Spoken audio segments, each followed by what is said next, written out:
going to be the episode where Booter dies because our tank is here. True. That was an ominous line to start with. All right, we're live. Welcome. Welcome, everyone. Alicia/Thaddeus will not be joining us today because they're not feeling well. Damn, I can't mod the YouTube chat because my YouTube isn't working. Something went wrong, apparently. Well, that means be good, YouTube chat. I'm looking at all 0 of you. Which is really weird. Usually have at least someone viewing. Oh, I got it. It's my homepage is broken, but I can still look you up. Strange. Anyway, what happened last week? You guys got to Nihilus's mansion. And that's kind of it. We did learn some interesting information about Daisha and what her family is doing and the artifact that she is watching over. Please don't remind me. And that this mansion up in the mountains is kind of like just completely cut off from everything. There's not even like running water. It's all water pump system, and you mostly just have like preserved foods to go off of. And you've been told that it would be in your best interest if you guys wait several weeks, 3 weeks minimum, before going back.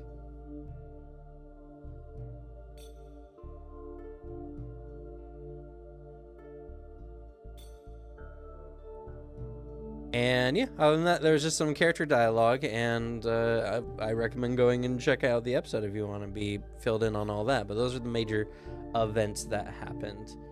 Can you show us how you filled in the sheets in Roll20? What do you mean, how you filled in the sheets in Roll20? How'd you do it, kid? Just put the numbers in. Sorry, someone in chat mentioned it. Yeah, but like, how did you do it? You put the numbers in. I think your question is more maybe here. I'll use my Inquisitor's Squire. You might need to put in your innate bonus section. This is where you actually put in your class benefits per level. But everything else is pretty self-explanatory. Also under stats you hit the little cogwheel, and then you can put in your natural bonuses and your natural increases as well. So yeah, I don't know. Not the right time to be going over that. Maybe I'll make a video on that if people are asking, but those are the tips I can give. Anyway, so with that, last we left off, you were all getting ready to train by making a variety of makeshift dummies in the large dining/living area of the mansion, and Daisha was reading all your sins. Well, everyone but Juniper's sins. Hell yeah. My sins are unknowable. Good thing, otherwise the story wouldn't be able to continue. Whew. All of Juniper's sins are too numerous to count. They blend together, impossible to pick them out individually. I knew it.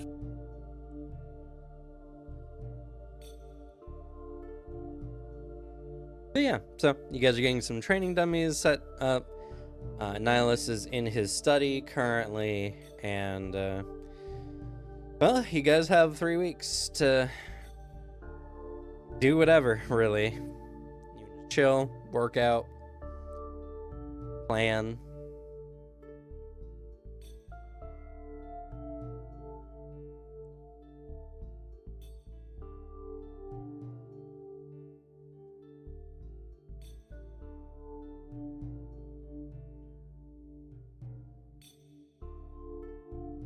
I know that's my plan. My plan is doing a lot of training. Yeah. Because, I got this funny old thing about my energy and how I feel my key inside me. If only there's a person in this manor who knows how key works, or at least has been trained on it. Which is to say, he will hunt you down, Juniper.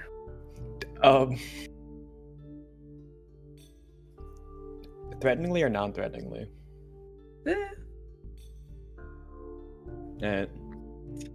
Mainly, he'll probably catch you at some point when you're free.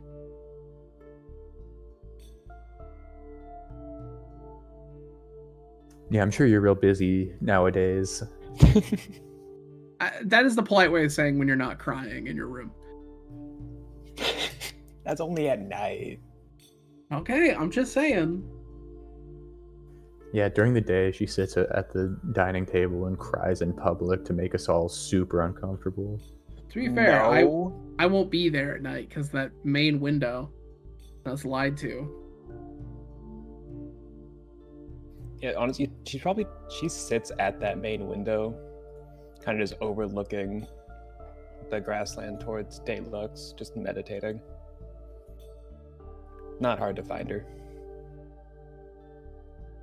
Yeah, at some point, I'll just kind of walk up to you, stare out the window a bit as well, and then just, how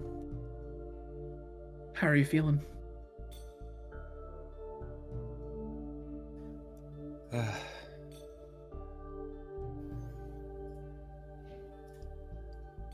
Numb. The worry or whatever has gone away, and I'm just waiting for the future. Sadly, all we can do. I don't know how much it could help. I can't say that I'm a person who relates very well to your situation. It's a bit of a blessing and curse that I just don't have many emotional attachments in my life, but I am sorry this had to happen in the first place.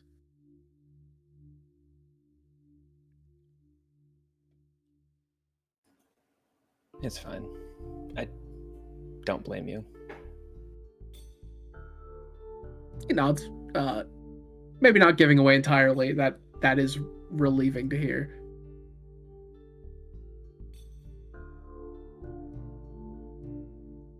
Though I also can't say that me speaking to you right now is purely just to catch your emotional state. Maybe, on the other hand, might help you just, I don't know, do something else, think about something else. Because I have some questions for you about Key.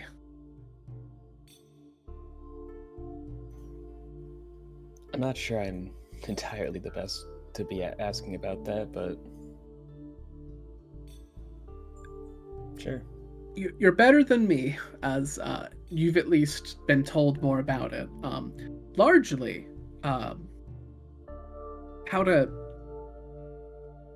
Terms are a little new to me, and it's all based off of one meeting with your master, but, what is it? Channel? Harness? Feel the energy inside you? I did that last night. I meditated for the first time in my life, and, I felt the energy. And it's weird. I don't know. Kind of like a liquid, like I'm full of energy that's flowing around like a big body of water. Is that normal? Kind of. I mean, mine is how I see when I meditate, I see much a grassland like you see before us, but in the shape of like my body is greener grass, and then flowing through it is a series of rivers, and then in the middle just a calm pond. Oh, a lot more imagery than I get, or have got, singular. Um, okay. 'Cause the other aspect is, does it feel weird at all with the, I guess, movement of energy? Because I, the big hurdle I feel is that it kind of sloshes, for the best word. Like, um, if I channel it to say a punch, it takes like a weird amount of time to get down to my legs. Like, it's like when you tip over a big bottle and it kind of flows poorly, because that's not how you directly get the best water flow. Does Juniper, for my you, just so you know, you don't have key control yet.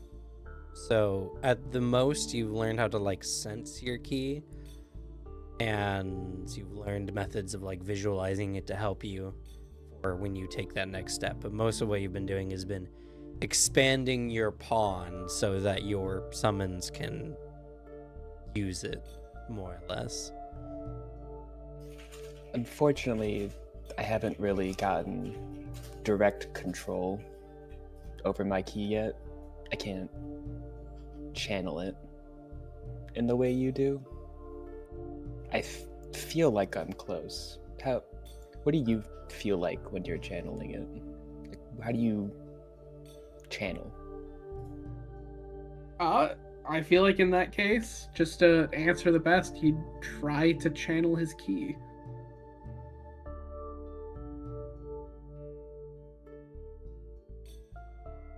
Just kind of like sits there and focuses, trying to bubble up that feeling that he has before.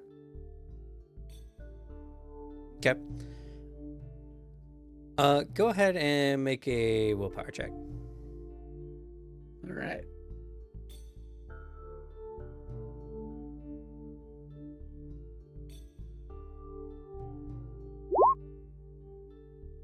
$14. Last night you were feeling much more inspired, but since you've done it before and you are bound and determined to figure this out no matter what, you are able to kind of conjure that image in your mind clearly.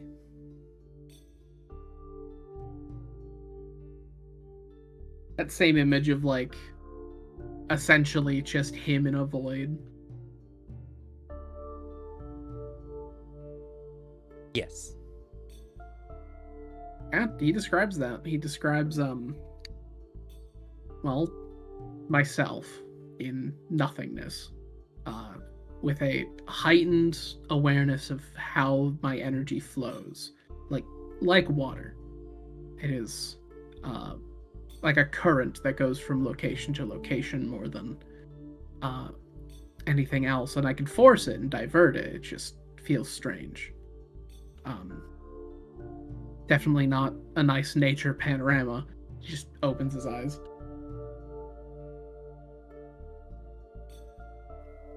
Interesting. It's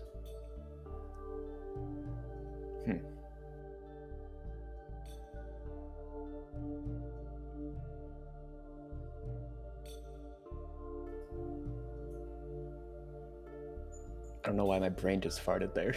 Just lost my train of thought. What did you say again? He doesn't have a nice nature panorama. It's just him with like a body of water of ki in floating in a void. I wonder why that would manifest differently. Well, you were taught visualization to help solidify your sense of ki.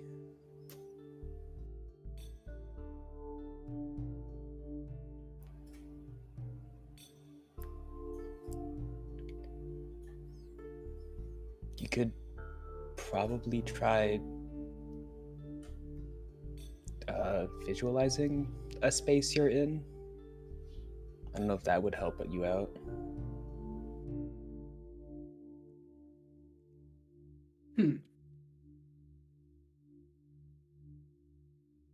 I can I mean, you like imagine, I don't know, you're like a computer chip, and your wires are all like, or the rivers or stuff is all like wires transporting electricity or something.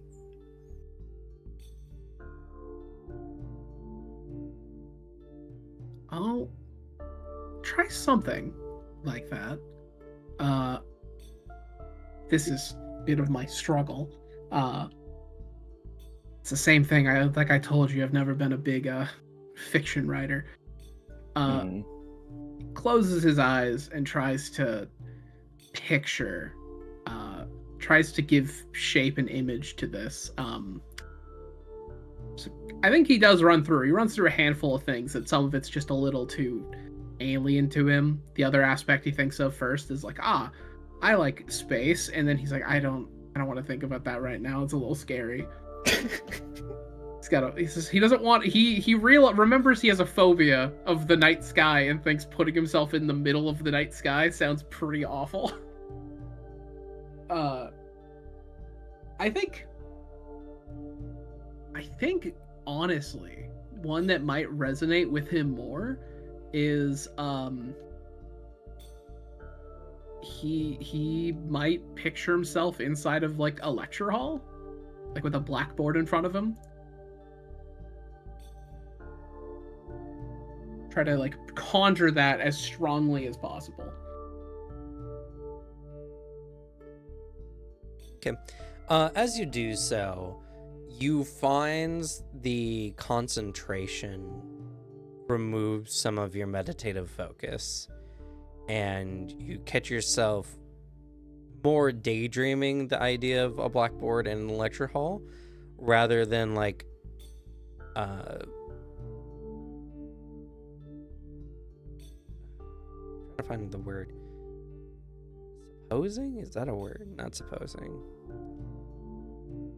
Overlapping it with your kind of like key body. Interposing? Not quite. But anyway. He might in that, because there's that constant thing he keeps doing every time. He's like that little suck through the teeth, like damn it, whenever he's realized I gotta stop focusing so hard. It's weird for him, the idea of let me think less hard and then a better thing will happen. Tries to pull it back, and maybe to help pull himself in, mindlessly kind of mentally carries out in that like half daydream, half meditative state, just like some of the little automatic ritualistic kind of acts he might do in a classroom, like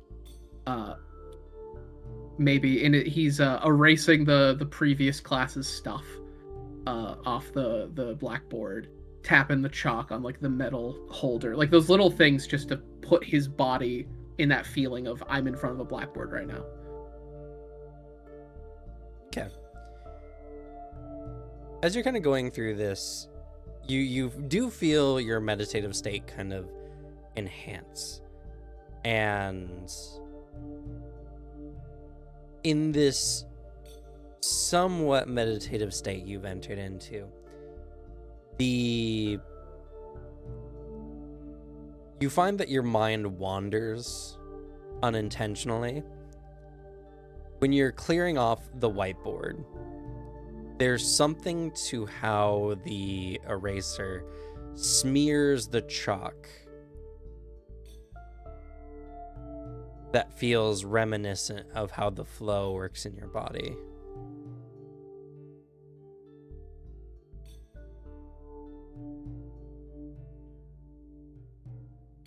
He gives like a nod, as to both himself but also to Juniper, because he's just kind of like, eyes closed, standing in front of you, his hands out in front of him like a jackass.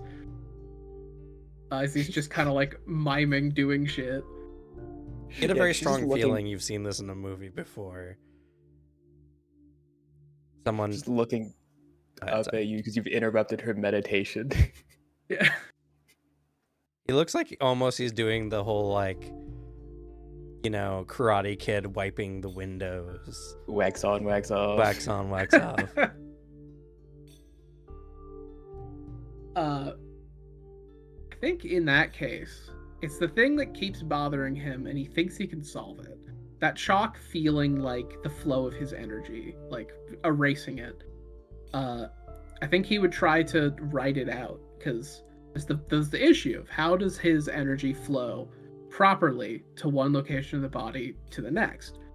And I think, yeah, he's just miming it in front of you, Juniper, but he, on that blackboard, tries to straight up just do the equations for fluid dynamics of how to most optimally change the rate of flow, volume of water in the body. Like, he's trying to math it all out, but it's like in this he doesn't know if the numbers are real or not.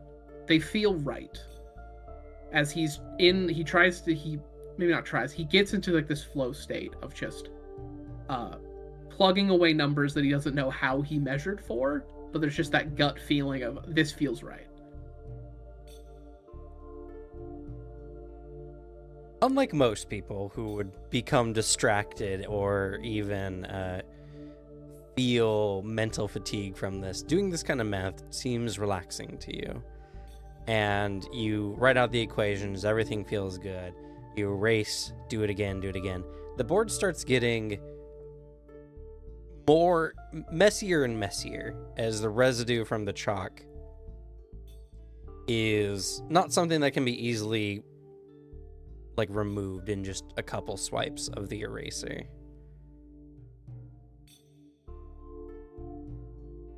You think about something when it comes to erasing the equations.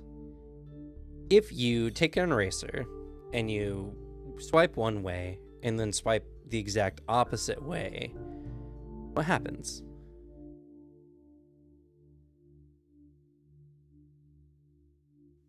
The residue streak, at least, is some nice smooth line.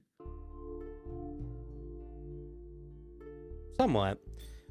When you swipe from one direction and then completely go the exact opposite direction, so like directly left and right, there's always a level of residue from the prior swipe that either gets dragged along the eraser or gets left on the edges.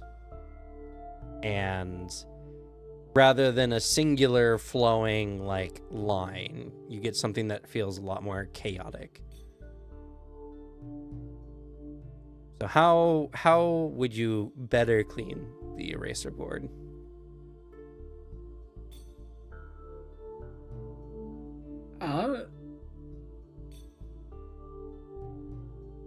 Well, my first thought, probably his first thought too, is mentally reaching for like a cleaner spray that's like on the chalkboard.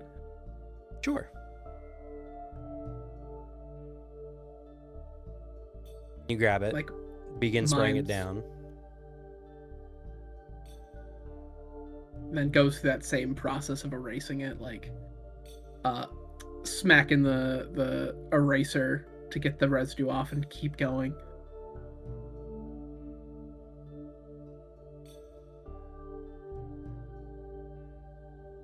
As you do so, you still find that unless you do some particular motions, there's always like an edge of residue left over after you wipe.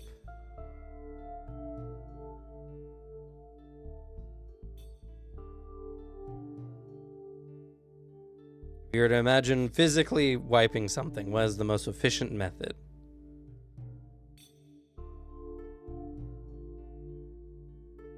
Oh man, my actual job. It's just that one continuous like swipe to like the edge of the thing you're doing. You get maximum coverage with maximum like pressure put on it. If anything solid is on there, it gets kind of dragged to or off the edge of it.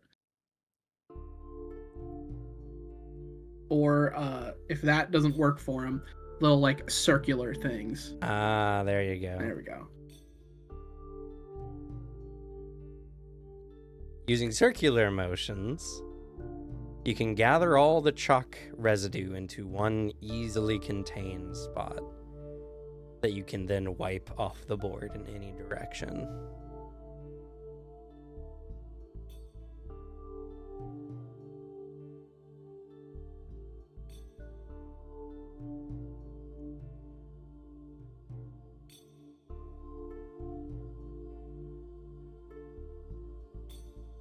And with that, like, finally getting that technique down, as he goes back to crunching that math, so like a different feeling as he's going through, almost like the image that I think he's doing is instead of that void floating in there and feeling the water, kind of watery energy key floating around in him trying to flow, it's almost like trying to find an external method of that. So it's less of that innate feeling and it's more of a knowing, because that's something that connects with him a lot harder.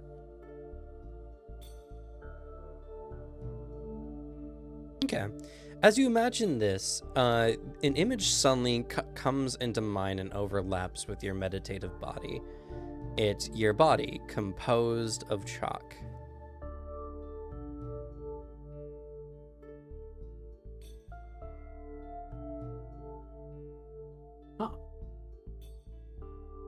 This like stronger image in mind now. I think in the same kind of exercises he was doing that last night, we'll try to repeat the same thing, just now written out, is the flow of energy from a fist being made and thrown, flowing as naturally and as easily as possible to a leg as a cake is thrown. Okay.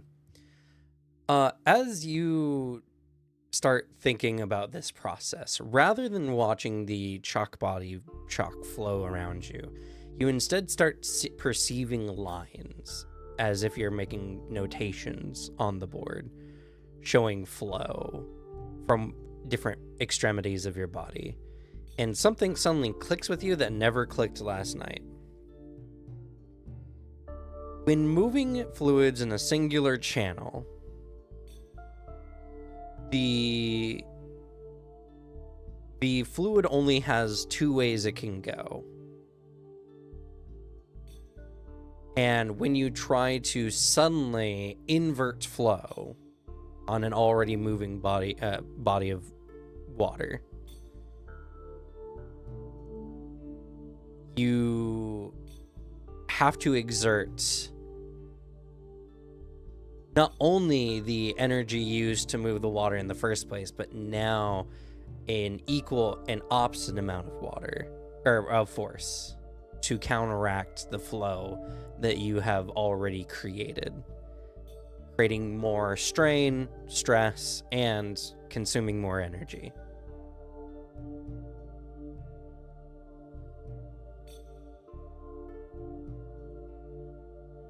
So suddenly moving energy from one part of the body to another is inefficient because it consumes almost twice as much energy. Not only that, but you don't have direct channels for the energy to go from one limb to another. It needs to go through a center point before moving to the next part. Is there a way of doing that math that instead of like the entire thing flows, it is instead multiple different, I guess, access valves to where there's a main core giant pool of it that then as needed, it can be let through and then shut off and then let through another location, shut off. So it's less as if, oh, it has to go all the way from the center to the arm to the center to the leg, but is almost like pipes that can be open and closed.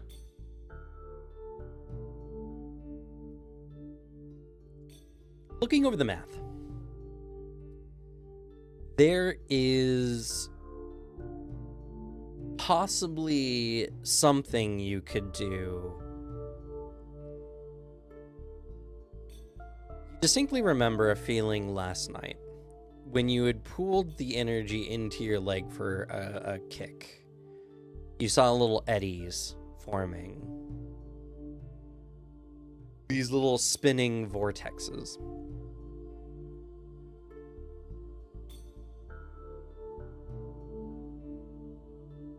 Maybe rather than creating excessive, unnecessary pipework that will just create more mathematical noise to your equation, if you consider it more of a variety of... Did I cut out there for you? Did you hear whirlpools? I did not hear whirlpools. Okay, for some reason the mic cut out. Creating whirlpools so that when the energy gets to its targeted location, rather than halting or crashing against its exterior of its container in this way, it flows and fills a location, which would make it easier for it to then be diverted back through the body. So you don't have to necessarily channel it. You put in just enough to fill the location, and rather than letting it kind of settle in that location, it maintains flow before moving to another part of your body. Like it is just constantly, there's no interruption to that flow, to that current. That kind of takes it all throughout. And then you think about the problem of it gushing into your torso. That seemed to happen every time. Even when you wanted to and got the energy flowing, moving, it kind of hit your torso and sloshed around almost uncomfortably.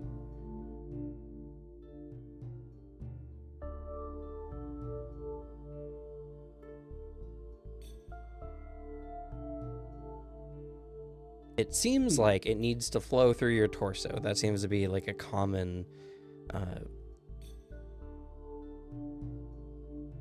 confluence point.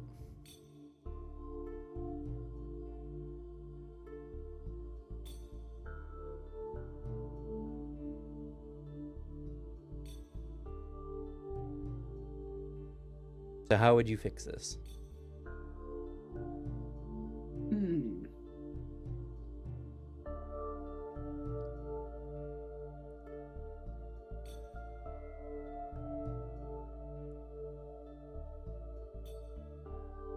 You're reminded of the chalkboard, the efficient method of gathering all the chalk together before it can finally be wiped off the board.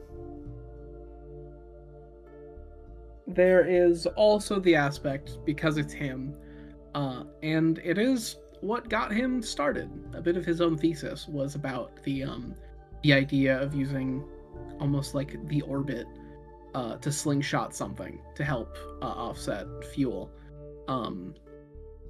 So that idea of making it travel in circular motions.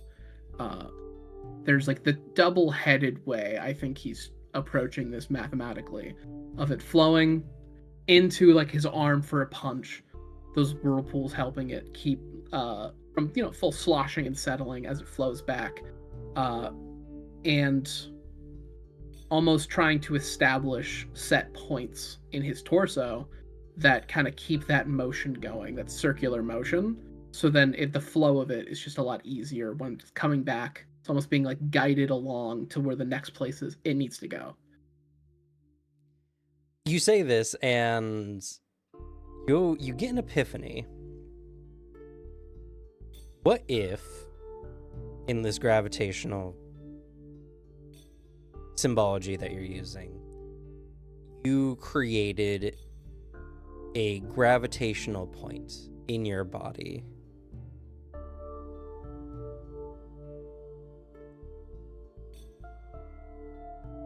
Yeah, I think in this specific instance, the one he connects on is he does the math on what if there was a moon affecting this? That affects the tides and the currents and how our water flows. what if he had that in play for his body? And like, as well trying to keep that like a core, right? Like right in the center of his torso. There is just something solid that is causing that energy to just like twist and spiral. Okay. As you think of this, in your mind's eye, a small void appears inside of the chalk outline of your body.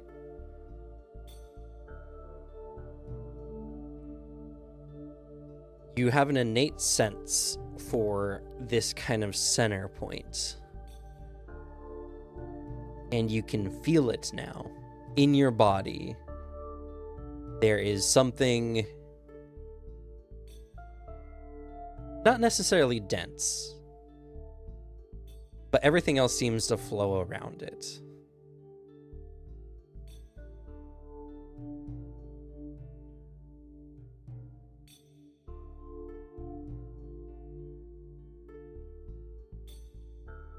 And with that idea of the flow, I think cleans it all off, and then does the math in like one very tight line of flow of to a punch, flowing back, then to a kick.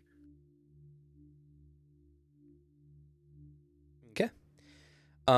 You look at the chalk drawing and you start seeing spring up around the body a variety of additional equations and lines of motions and notations that form around it as it starts making sense to you. There's no quantifiable numbers, and if you try to like input a number into any space in the formula, it just doesn't feel right, but there's values there. And you look over the math and it feels like it checks out. It feels like all you have to do is keep a certain level of force moving through your system, and this force can kind of create like center points for your energy flow. And so the energy will flow into your fist, empowering it as it rushes to a point you would create in your fist. And then when that point gets removed, the energy will naturally flow back through the channel that it originally came from and would flow around this core moon you have inside of you. And then all you have to do is just release that energy and it will flow into your leg without any excessive energy putting into it, creating what feels like a very efficient system. You feel like you've enlightened yourself at some point, and as you try to do this with your own body, you feel it working better. This epiphany gains you 5 martial knowledge.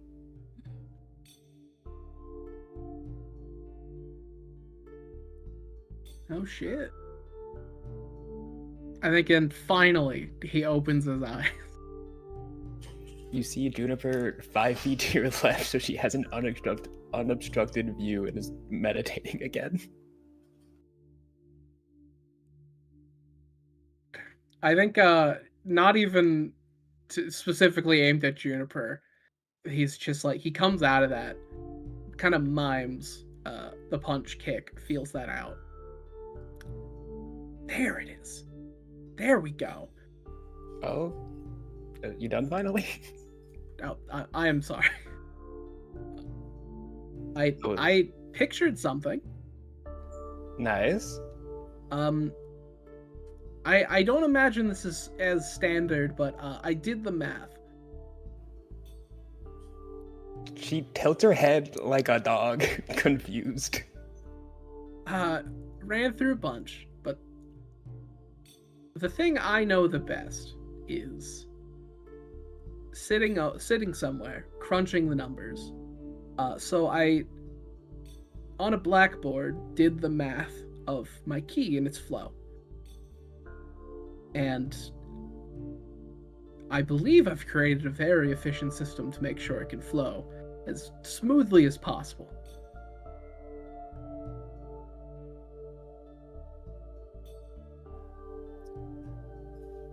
But you have to like create.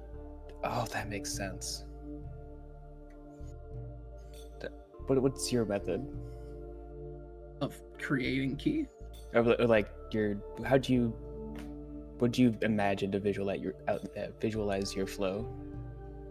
I visualized I was in front of a chalkboard, in that instead of feeling and kind of, I guess, doing, it was a problem to solve, and that there was me, figure of me, that I could solve for. Saw the energy flowing through it, and I could simply find the ways to adjust, account. Sounds strange, but I put a moon in my core, so then gravity has to account inside the fluid dynamics of energy flow. And also, I understand that aspect. I did a lot of math on that before. And so, gravitationally and dynamically, it now flows properly. If I want to adjust or do anything else, I can, I guess, just crunch the numbers, make it happen. I put a moon in my core. What a quote, Dr. Hawthorne. I have no other way to explain it. It's outside my wheelhouse. Juniper, you find it almost humorous because what he is almost describing is exactly how the meridians work on one's body.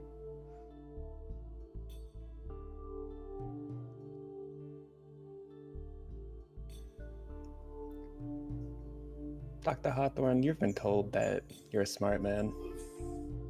Many times, yes, and I think they're telling the truth. Yeah, I think they are too.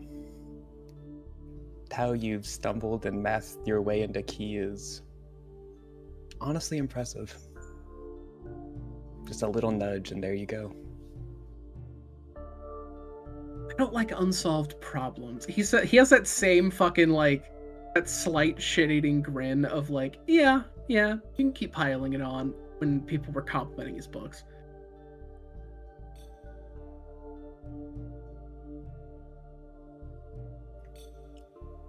Well, seems I have some catching up to do in visualizing my own ki space and getting my ki to flow. I don't, obviously, because I didn't get any of your education on this. I will at least say the part that helped me the strongest, that suggestion of, I guess, computers. It made that leap of, okay, it doesn't need to be something natural. Because I'll be honest, I don't spend much time in nature. Having something that was very tied to what I do, not just what I am, how I feel, like what I do throughout my day, to the point where it's automatic. That was a click point. That, because when I first started, I was also in like the void. I think you had. It took me a while for visualization. The thing that worked best for me was, like I said, my grassland with pond and rivers. Makes sense. That's something you connect to. And I know my access to the key elements and all that is different than yours. Yeah.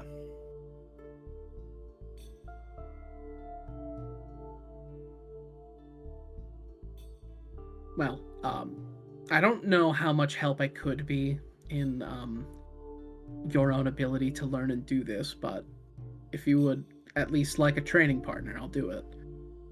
I'll help how I can, because any development you make is a development that I could also make, and I believe vice versa. So it only helps to help each other. Exactly. Plus, we're stronger together anyways. And looks like we're going to be in this for the long haul. That we are.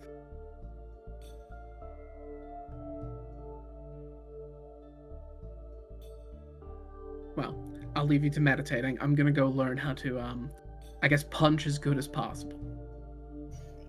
Have fun with that. I imagine I will.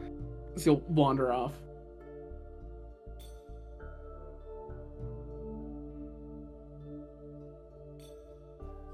She just goes back to meditating, trying to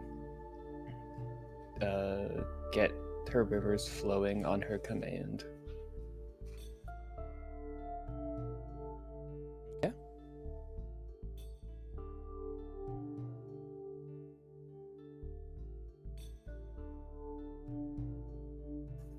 Your boy Zerkanin has got a pretty set schedule where in the morning for a couple hours, he gets up and he also meditates. It's a different kind of meditation, but it probably looks the same to the two key boys. I think at the start when he noticed them talking about it, he like overheard a little and went, "Oh, maybe I could help." And then it heard what they were talking about and went, "I don't know anything about this," and just sort of stayed away. And then he'll go for a few hours of sword play and just practicing physical stuff. And then after that, he takes a few hours in the library, sort of reading things, seeing if there's any more modern knowledge that he needs to catch up on. And then throughout the day, we'll just a few times a day go around visiting people, making sure everyone's all good and seeing if anyone needs any help with anything. He's got a pretty scheduled few weeks here, probably, unless people need him.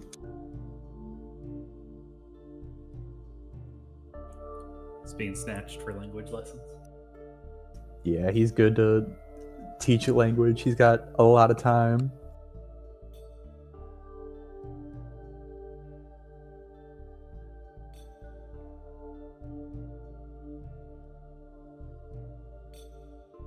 How would the language lessons play out, Kim?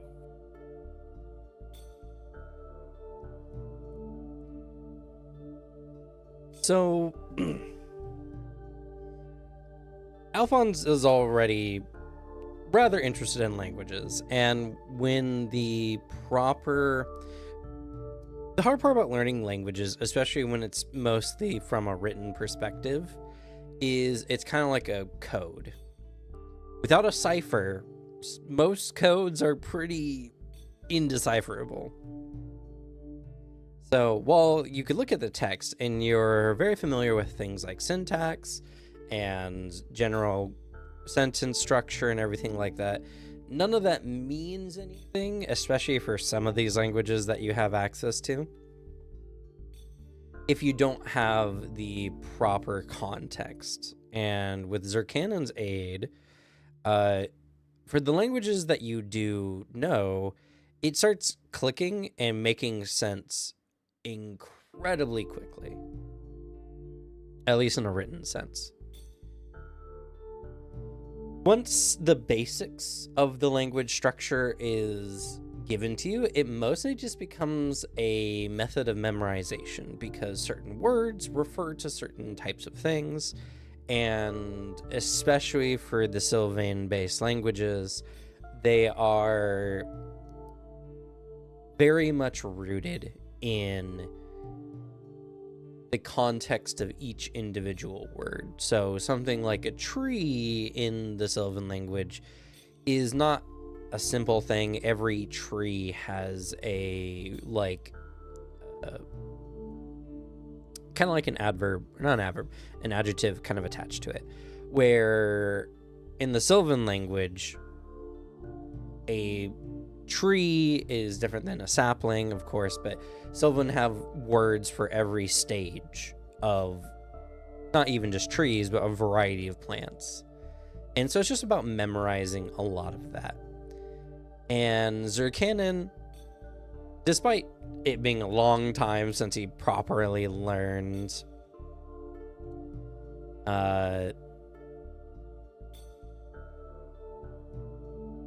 have forgotten the names of all the languages. Otwe Alario. That is the spirit one. Elium Lacrimae? I thought Elium Lacrimae was the holy one. Maybe that is the one. Is it Altway? That is the holy one. Otwe Alariel's the Sylvain. E. Oh, okay. My mistake. Yes. Okay. You're right.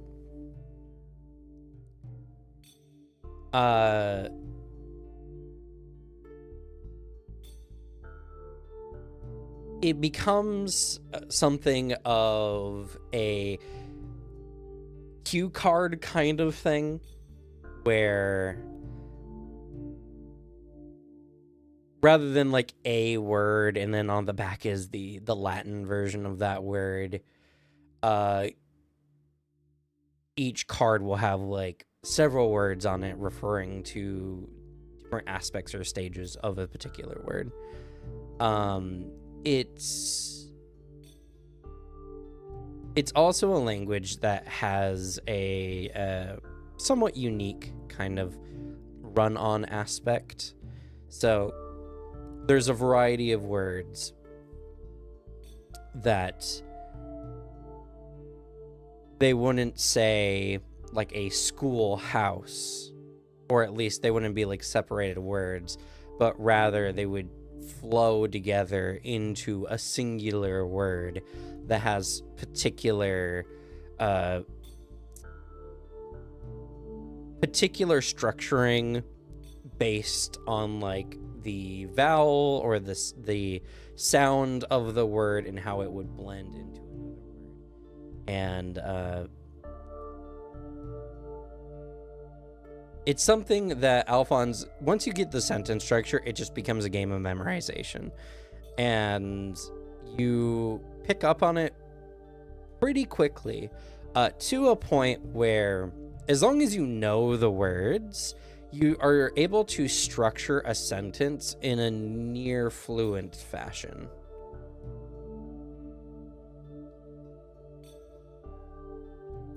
And as soon as you start learning, you know I'm only talking to you in Otwe Alariel. I see you. It's no Latin. Unless I have a question. Nope, gotta piece it together. Okay. Yeah, you'd go back to Latin to help. It's like, I mean, we could play on hard mode. That's fine. When it comes to Elium Lacrimae, it's a lot more of a embarrassing affair. Because of its inherent design, it is a language where a lot of context is done through musical tone.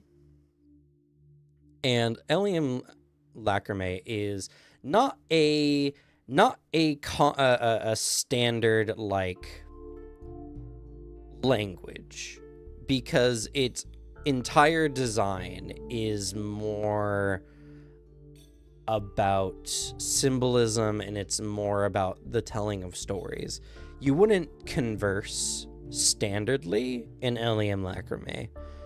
You might with like the entities in question, but from what Zerkanon tells you, the various like light elementals and creatures and such don't conceptualize the same way like mortals do.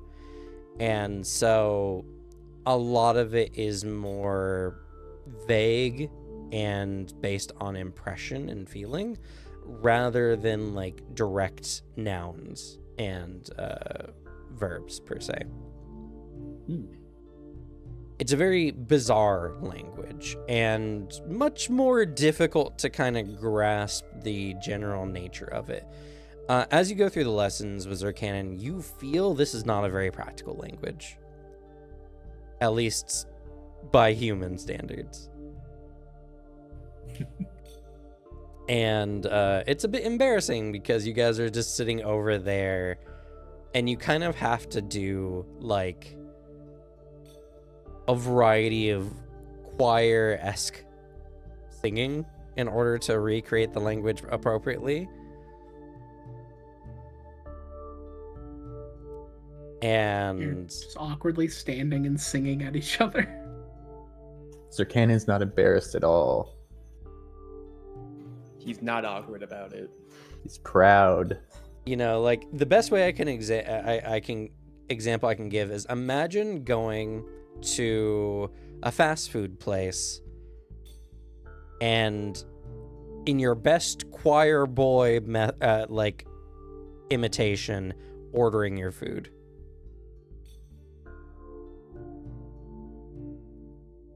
It's just weird.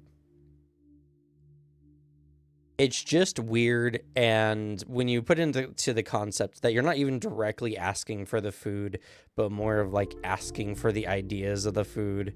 Like an example is like, can you have the chef prepare the potatoes in a very, stick-like fashion? It's very obtuse. It's very strange. And again, it doesn't have like specific nouns for things, but rather descriptors. I see. It's just bizarre. And for what Zircanon knows of Napernus, he didn't really speak the language much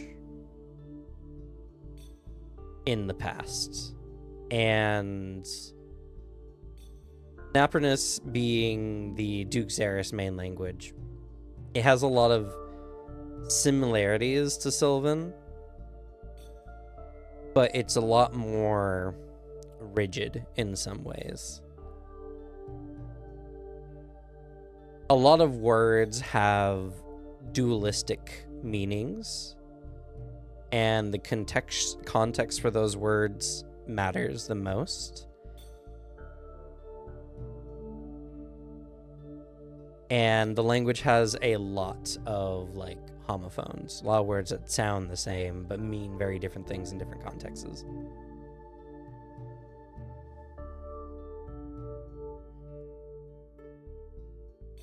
And the writing for it is particularly difficult to grasp because some of the writing's differences are very minute.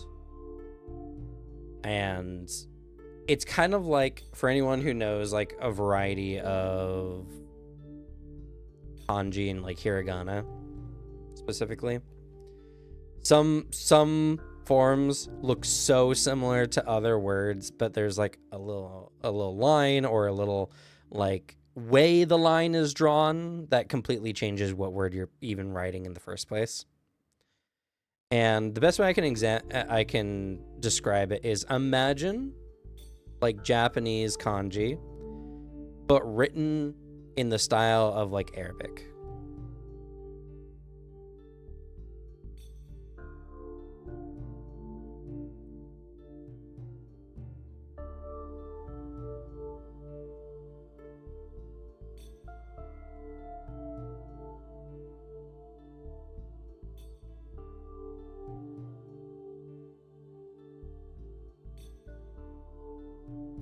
Sorry, typing on notes. Yeah, no worries. But yeah, again, Alphonse, once you get the gist of it, you start picking it up. But unfortunately, due to Zircanon's overall lack of experience speaking the language, of the three languages, Napranus is probably the one you have the least confidence in speaking verbally. But writing it, you start getting real fast. Though there are some words that Zircanon just doesn't know. It's just nothing he ever came across. Makes sense. Yeah, I feel like most of the words he knows are like the ones that are clearly Otwe-Alarial words, but just like a couple letters off, and they have like very similar origins.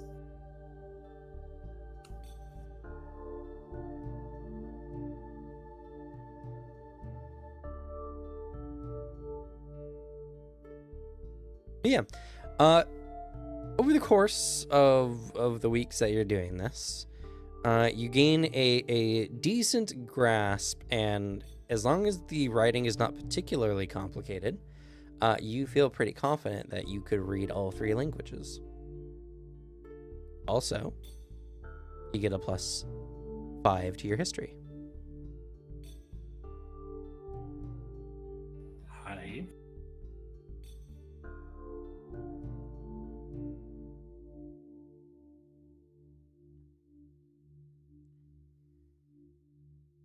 And Zerkanon, it's been a while since you really taught anything. And Alphonse is such a good student in this. It gives you ideas on how you could improve your teaching capabilities. You gain 5 in leadership. Let's go.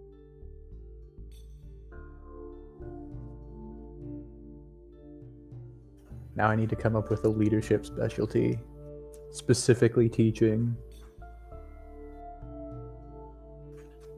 And then I come up with a secondary specialty of specifically teaching languages.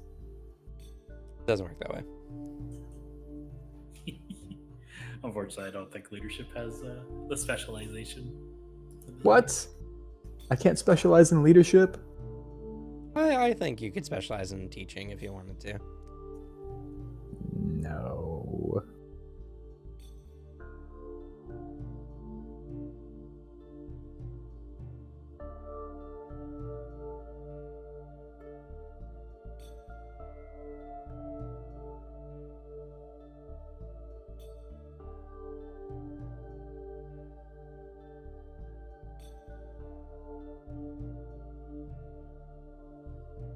I think for Daisha, what she would probably do for most of it is just practicing her magic. But she does seek out Niles. Okay. Do you catch him at any No. particular points? Not anything in particular. If he's in his study, she politely knocks on the door. Okay.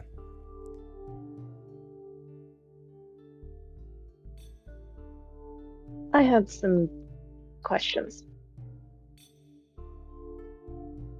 Sure. Alright. He puts the book he was reading aside. He looks at you, he motions for you to sit down. And he says, "How can I help?" Your knowledge is limited on the artifact, but is there anything about it you can tell me? It seems like as much as my lack of knowledge was meant to protect me, it's also hindering me from knowing what I'm in possession of. It's funny because you would think Alazuli would be one of the most knowledgeable. And I'm aware that your family did not teach you on this for some reason. But it is one of the better kept secrets of the Order of Yeda. All we know is through general conjecture is that it's an artifact that enhances the abilities of a more young mage, or someone who is not as knowledgeable in the field. And it can give them immense ability and power, but is something that is not beneficial for a mage who is a lot more further along. Otherwise, Astaroth would have kept using it, and I imagine the other members of the Astaroth Council would have probably coveted the item. Since it's not useful to a mage of a more proficient level of ability, we can rule out some general features. We can rule out that it's some kind of magic amplifier. And we can rule out that it's something that provides a significant amount of magical energy.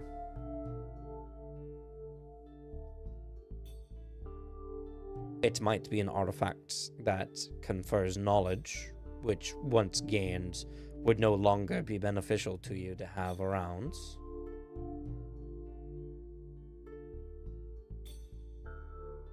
maybe some secret access.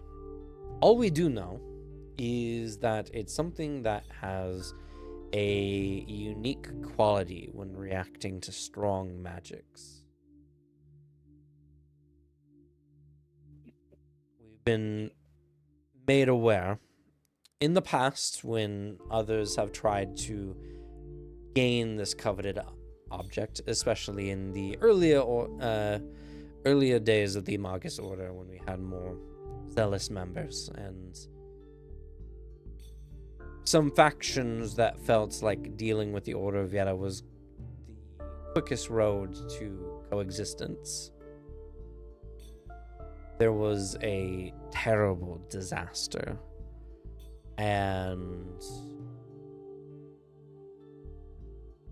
a hole in reality was made, a tear that opened up the real world to the wake in a way unseen before, but it was chaotic and unstable.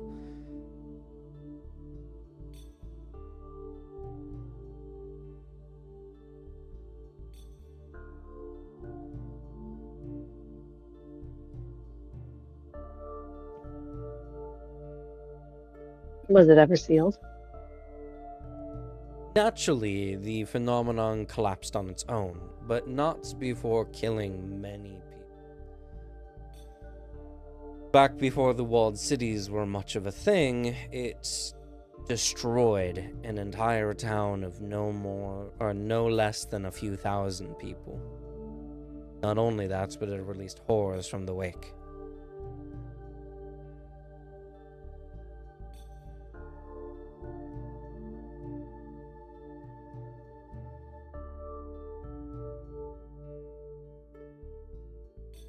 You said it reacts to powerful magics.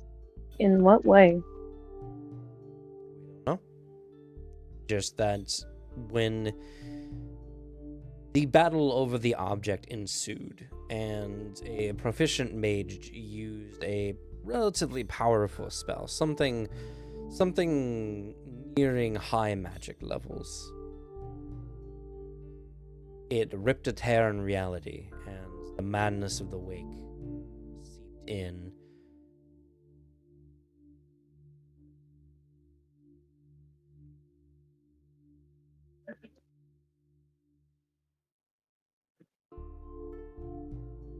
We don't know much.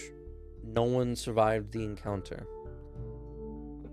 We were only able to divine it later after the fact, though the Council of Astaroth had sent a member to go retrieve the object after everything had gone to a relatively normal state.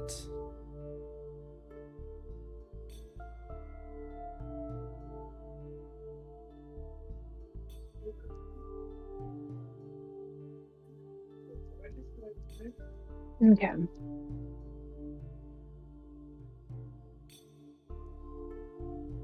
My theory, this object has some strong connection to the wake itself.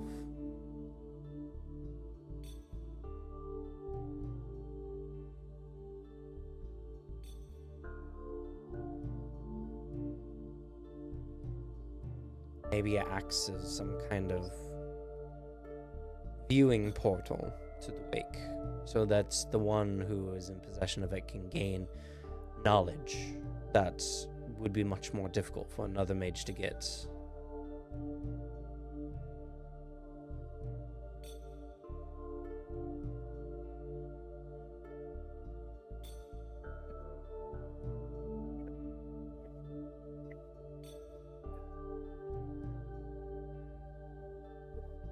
Which means, because I don't know where it is at the moment, a young mage, and it's in the city, if a young mage sets it off on accident.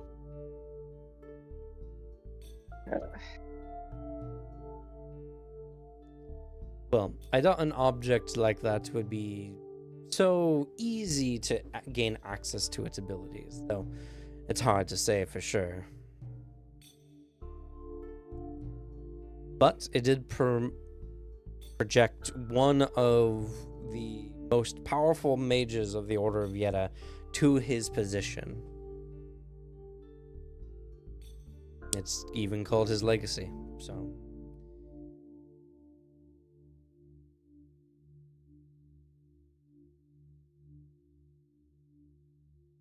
Okay.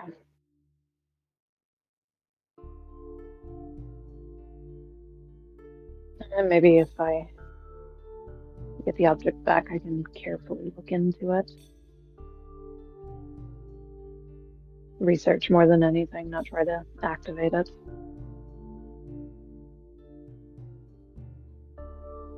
I would just say it's very dangerous.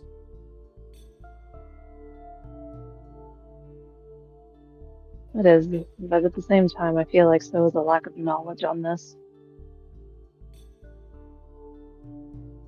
Walking around with a literal bomb, a portable fireball that could go off if I'm not careful.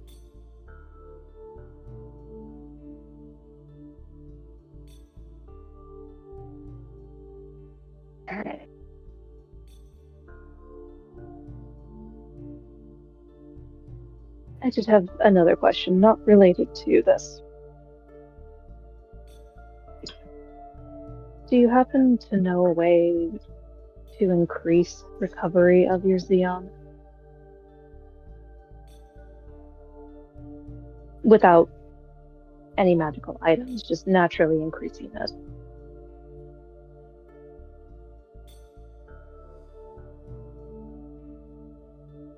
I do know some ways, though it's just practice. The more you expand your ability to channel Xeon, the more Xeon will easily flow into you. I'm sure you know, but mages, we have a innate ability to open up our internal reservoir of Xeon, and that aperture, that point of, like, in the old ways they would call it a gate. The more you can open that gate, not only the more Xeon you could flush out of your body for the sake of channeling spells, but the more you will naturally recover Xeon over time. And mostly you just do that by channeling large amounts of Xeon as much as possible. Over time, your gate will open more, your aperture, and you'll be able to channel more and cast more.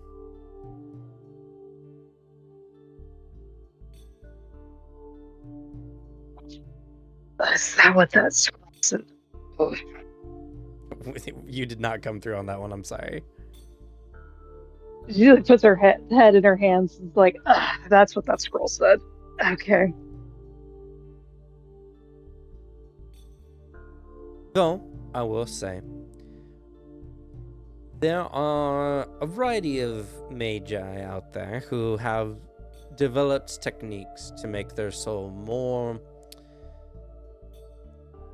attractive to Xeon.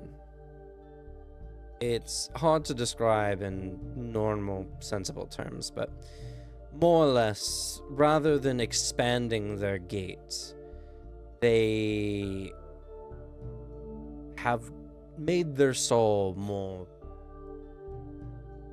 pure, crystallized, so that the Xeon flows into them quicker and faster.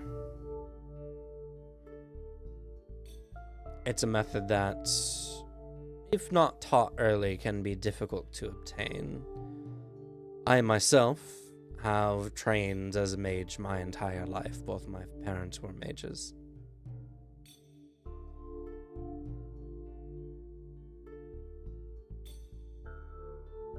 And due to that, I can absorb magic about twice, maybe more, as efficiently as in any other mage. My gate is, well, I mean, relatively speaking, it's pretty wide, but not more wide than someone else at my level would be. But due to the purity of my reservoir, I recover magic much more quickly, so.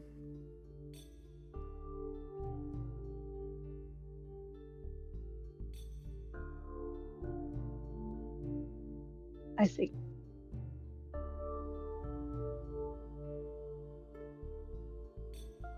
If you keep working at it, maybe in a few years you could improve your own.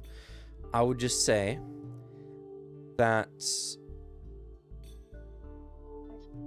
Xeon is a result of our body's ability to become suffused with Xeon. It's not a natural part of ourselves.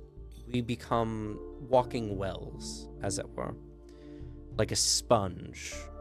Xeon flows into us and we can hold to a certain capacity. Any more and it will leak out, just like a sponge would.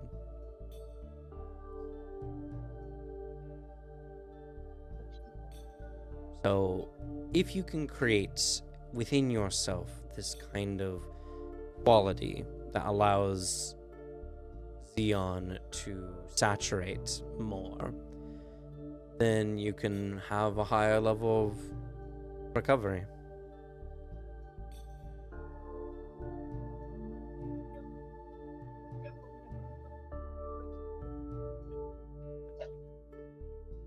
I see. Thank you for your knowledge and insight. I have a lot to think about. Hope you enjoy your book. Thank you. I'm here anytime.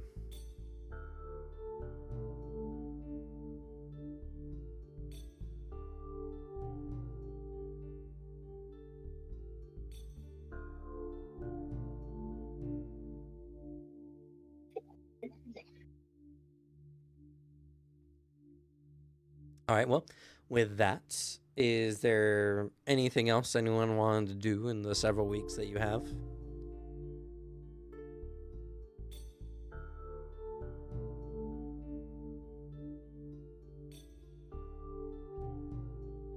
Nothing specific. Yeah, not in specific, but I'm purely like, all right, I got the key shit down. I'm gonna spend these 3 weeks getting in some very good shape.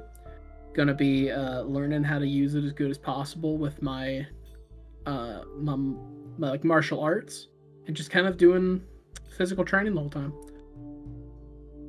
He has boring books, so there's no reason to learn magic. Sigh. I can reread my own books, and maybe a couple of my own copies of my books get signed in his personal library, but you know, he won't tell. And for Juniper, Why you on my sheet, Cameron? because I need to know what I want to give you. If Juniper, I give you anything. take 30 damage.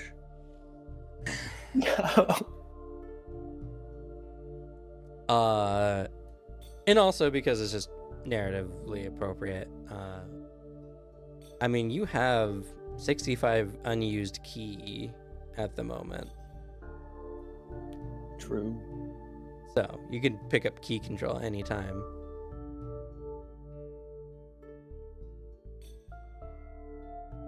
Actually, I don't even know why you have unused key.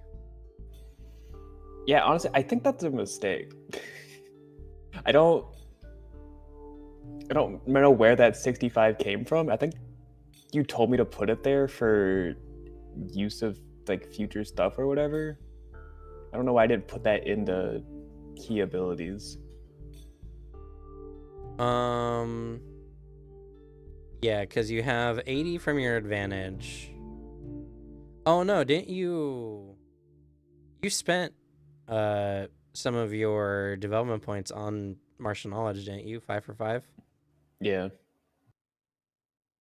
It's probably what I did. I don't know why I didn't do anything with it. Yeah. So, but hey,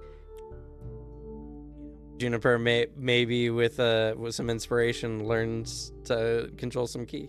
It could be a story True. moment right there.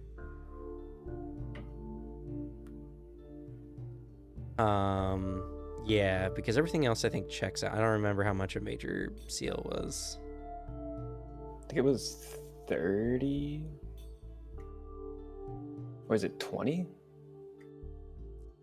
I can pull up the book.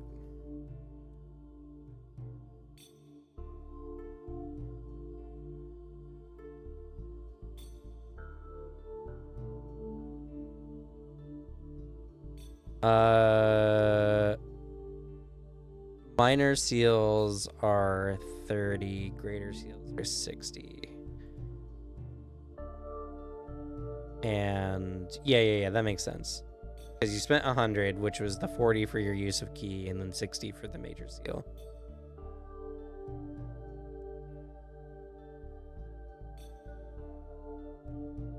So yeah. Oh, wait, then I expanded my key pools.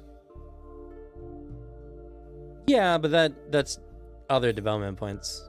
Oh, okay. I didn't know if it was martial knowledge or not. No, it's not martial knowledge. So yeah, I think you probably just bought some martial knowledge and then probably is towards the end of your process and you just were like, all right, I bought some points. Yeah. Especially because I don't think your attack and block are that high. No, they're not. So yeah, it seems to check out. But yeah, just wanted to give that notification that you could do some story stuff with that. Well, I guess during sometime near the third week, Juniper's gets deep into meditation, overlooking the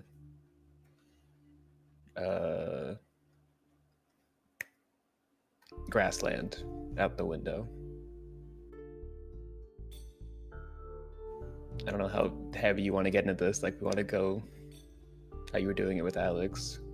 That's up to you. What do you want to do? I'm here to be the GM. Create your perfect mind palace. Do it. You can do explorative stuff with your soul too. I don't mind.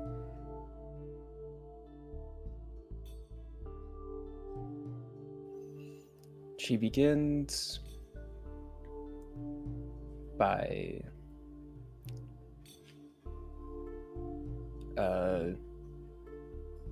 first kind of just seeing how well she can change the flow of the rivers that are going to and from her pond.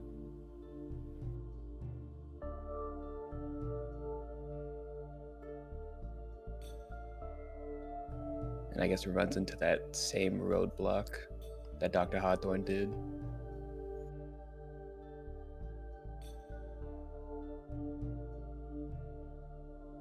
Okay. Remembering what he was saying, you decide to create kind of like little whirlpools at the end of those points. And you, being a lot more classically trained, you're a lot more aware of your meridians throughout your body. Now, for those in the audience that don't know, what exactly is a meridian? So, Mister doesn't even read cultivation stories. Can you believe this? It's like a line that goes through the planet, you know? Oh, sick. Do you even know Dan Chan? It's also a cult or just a big classic Western book. So your meridians and your chakras are there's like meridian lines that move through your body, and they interconnect certain organs with certain other functions of your body. And the one most important for use as a key user is your conception vessel, which is a meridian that goes from the base of your skull to your groin.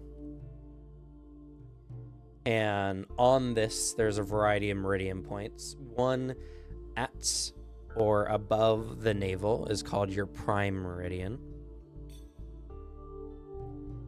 And developing your conception vessel is something that requires a lot of focus, concentration, and meditation. When you gain access to your conception vessel is when you have the ability to channel your meridians and change the flow of your vital energy throughout your entire body. Then, through a variety of channels using your body's natural processes, you can flow the energy in a very easy and unobstructed fashion. The most common use of this is through breathing techniques and using your circulation vessels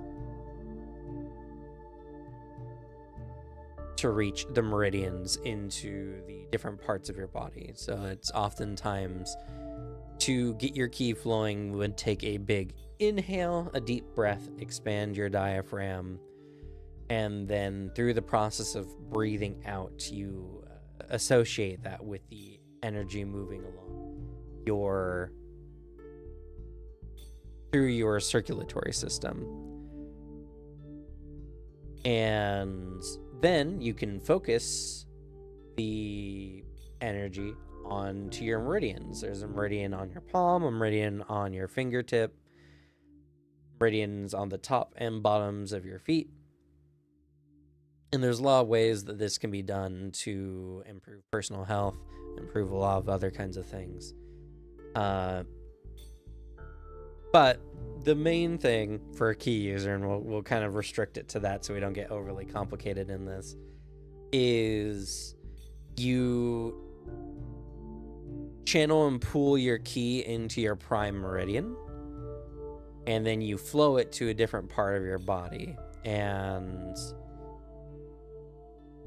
with the whirlpool idea, or the gravitational point idea that Dr. Hawthorne talked about, it becomes a lot easier for you to imagine the water flowing from that pond to your arms and then pooling up, and then you can feel it return back to your body naturally due to your already like proficient channeling and meditation.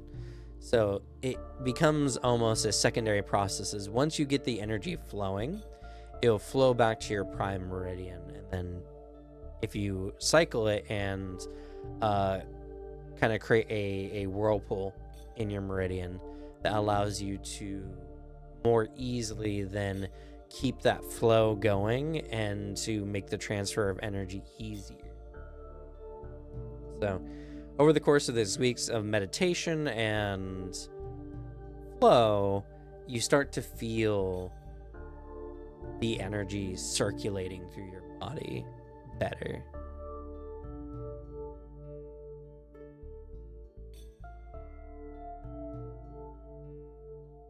And it's at this point that you start thinking about what your master said in your guys' last conversation.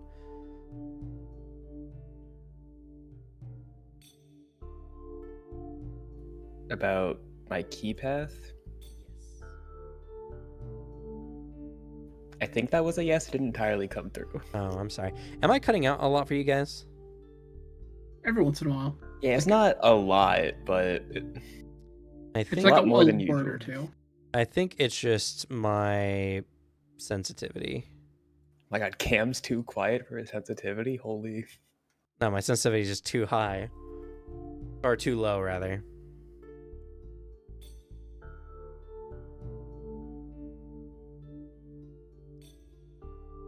Yes, your key path. Juniper walks the path of nature, combining both water and earth together.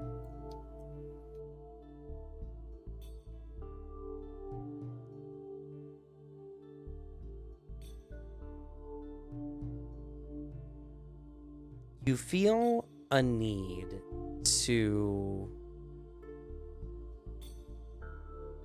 better live through your path. You need to experience these two elements in like a natural form.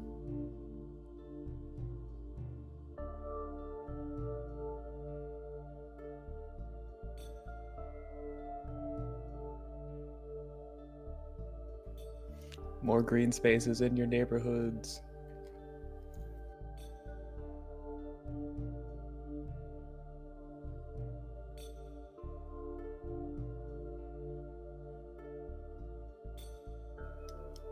Hell yeah, though. Should definitely get to that once, she has the opportunity. Is not in a mansion on the mountain. That's fair. Though, once she feels that she has enough control over her key, she'll kind of pull out of her meditation and then look over to Dr. Hawthorne with his training and kind of just, Dr. Hawthorne! Hmm? We have flow!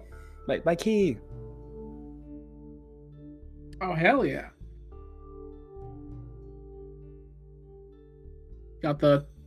I got the old nature engine thing working on full capacity. Yeah, it's kind of just like, I got whirlpools. Funnily enough, your moon in your core line actually helped me out there. I mean, that makes sense. Yeah, he's still like going through some like basic motions as he's talking. I mean, it'd make more sense because in your imagined area of energy, that is nature, and the moon does play a big thing on the actual flow of water and currents and the like. Instead of supplanting that in a body, which apparently works very well. Well, Dr. Hawthorne, you're struck with a thought.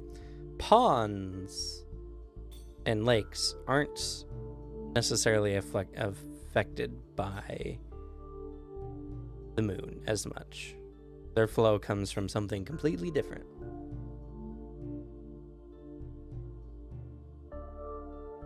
Huh. It's like he's in the middle of like a big old like side kick. He just stops, rechambers leg, stands up. That begs the question.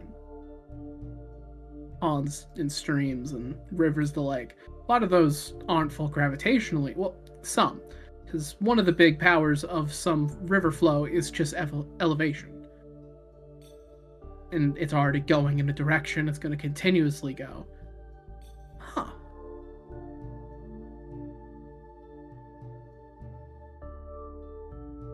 I'm sorry, what? I mean, take it this way. Is there a way to, I don't know, make some of the flow more automatic? As in, say for example, you have like a stream that's constantly flowing, and over time, over a long period of time, it's going to carve itself out into a much bigger thing, carving itself away, becoming a much more powerful natural channel. Or the fact that you could even have underground sources of power, water, I guess, underground sources of it that change how it's filled, change how it's bubbling up.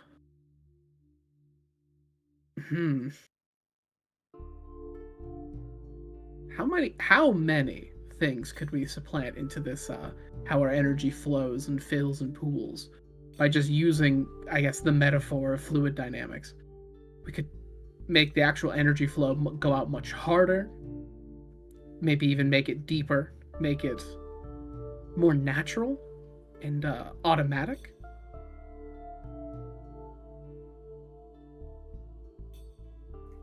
You're saying you thinking I should make my key space more complex and working like a real water system?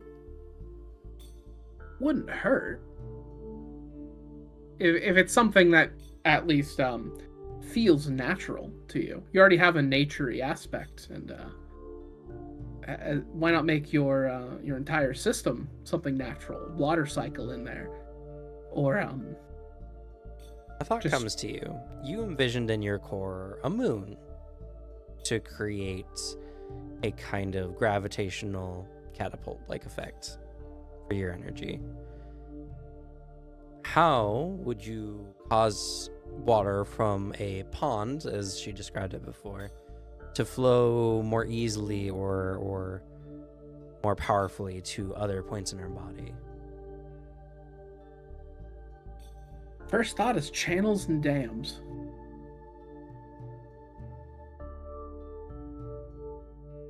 Well, to make the water flow to a point more, because that's how you're changing where it goes, what it does.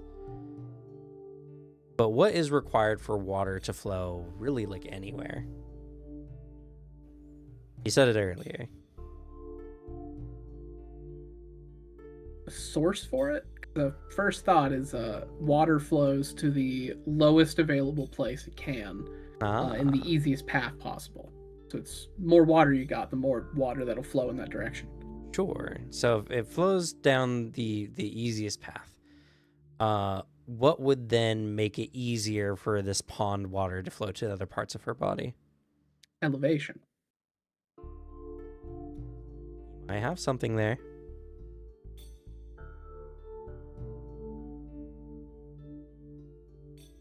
You know, since you're going full nature, could add some hills and mountains and the like. Mountain stream, a basin that flows down a large like distance. Yeah. But I mean, I guess then I could like underwater channels and like a pressure differential to get the water back to the top in the thing. Because then that it only work in for energy flowing away from the pond. Because water can't go uphill. True. Something to refill whatever you view as your core.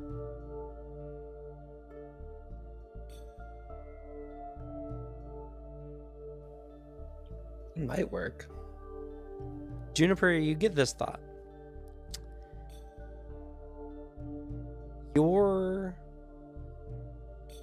To make it flow out, putting it on like a mountain would work. And your internal space doesn't need to be static.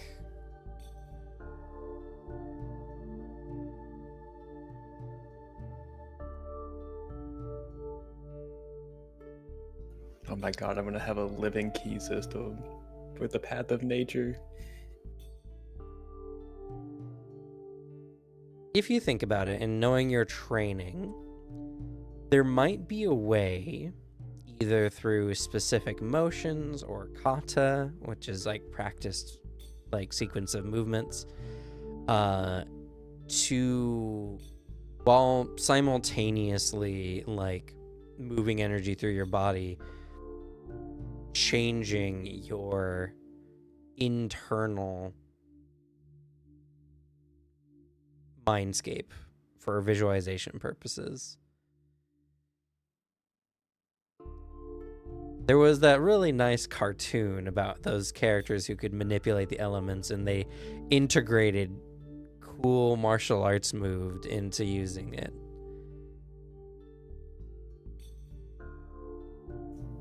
This is way too early for that.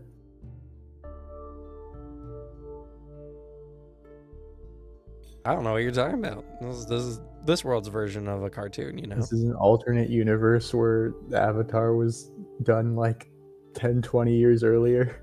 It might not be the same story exactly. Maybe something similar. Like, maybe they made it way too early, and like, it's a flawed show. It's really cool. But like, clearly they had way more ambition than they should, and so later on it's gonna get the Full Metal Alchemist Brotherhood treatment, like a remake.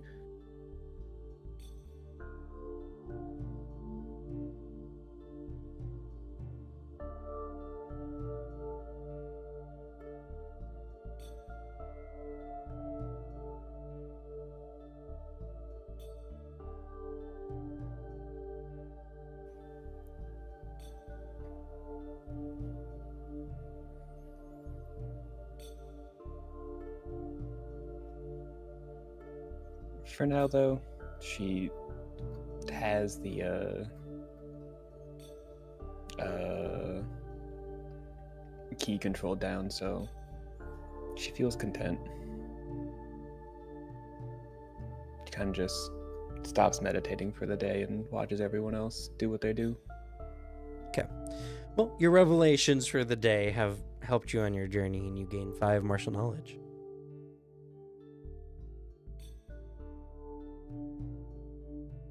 Hell yeah.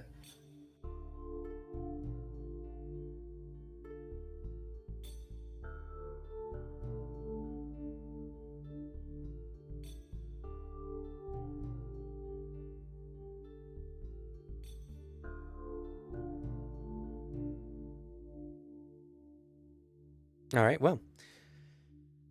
Was there anything else y'all wanted to do with your time? There's a second book.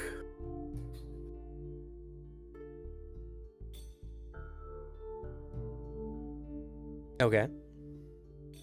I do think, if nobody is reading it anyway,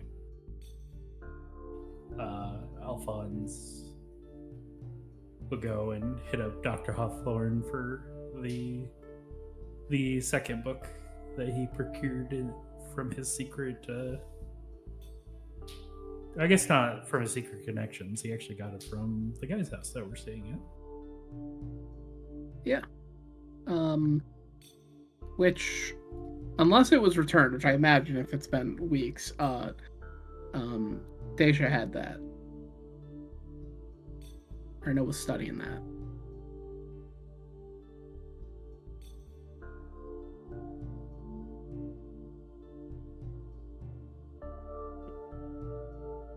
Yeah, she would have returned it.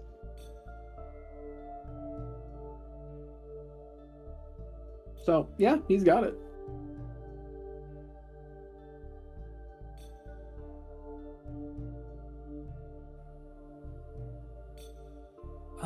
Dr. Hawthorne. As like, I think what he's been doing, especially in this last week, he is like, he's got whatever fake dummy thing they made on like a shitty stand, and he's just been kind of practicing the same movement over and over again, like a really solid sidekick. Like he's trying to make it go, push it as hard as he can. Like after he connects with it, turns to you. What's up? Oh, I was wondering if I could borrow that other book that you got. I finished reading the other one. Oh, yeah, the magic thing. Looks around. I set it over there. It's like there's like a nice little lounge spot, and the book's just sitting on a nightstand. Put it right over there. Oh, okay. Thank you kindly. He'll run over and grab it. What are you doing? Well, I think I have an idea going. Doing a lot of work with Key, and I feel like I can make it enhance an attack, a singular attack. Just trying to get the channeling going right. Like as he's describing this, he's still doing it like over and over. And what brings you to the book? Just academic pursuits? Yeah, mostly. Being able to, I guess, especially since we're in trouble anyway, he shrugs. I mean, learning all that I can about all the things we're not supposed to learn can't really hurt me more, I suppose. Yeah, there's a lot of truth to that. Can't be hunted harder, and or I mean we can, but as of once this timer ends, we won't be, and it probably will benefit us to learn more about it. You were saying something about Key though? Yeah, I've been actually trying to figure all this out. And with the help of Juniper, it's gone pretty well. Key is an interesting system once it's broken down. I've read a little bit on it, but it's a lot of like, he like bobs his head slightly, like he's trying to search for a word. That thing you get when the first description you think of is horribly insulting and not what you mean. Wishy-washy, very nebulous terms and very nebulous how you feel and the power inside you, and that doesn't connect very well. It's not how I think. Oh, it actually sounds like Ilium Lacrima, actually. Which one of those languages you've been studying? Is that the singing one? Yeah. Seems to be a little bit more on like the feeling of the words you're saying and less on what you're saying.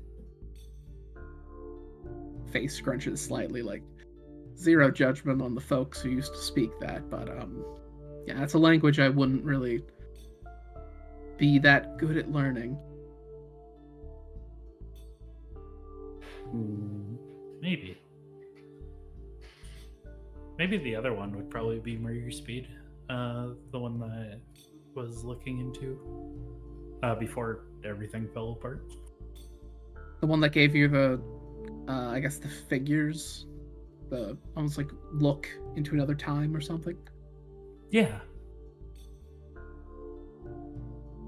Possibly. It's nice and mystical. Seems like it has rules. It has a lot of rules, if I'm understanding it even partially at this point. He like considers it. I do like having a lot of rules. It's easier to figure out. If everything has a direct way it goes about, in a way you can essentially solve it.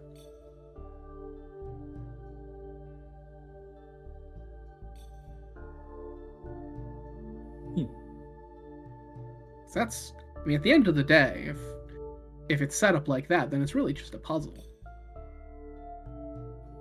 I mean, technically all these languages have been sort of a puzzle as well. Though, I'm kind of cheating because I do have a cipher through Circanon. It is honestly the easiest way to learn a language, is just have someone who can speak it tell you how to speak it. That's true. He's also a really good teacher, though.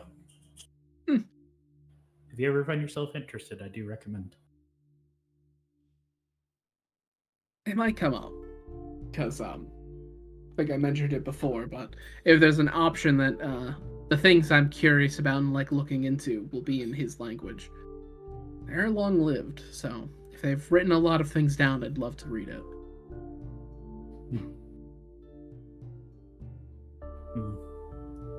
Might have to look into the key thing. It sounds interesting. I just don't really have a basis for it. He shrugs.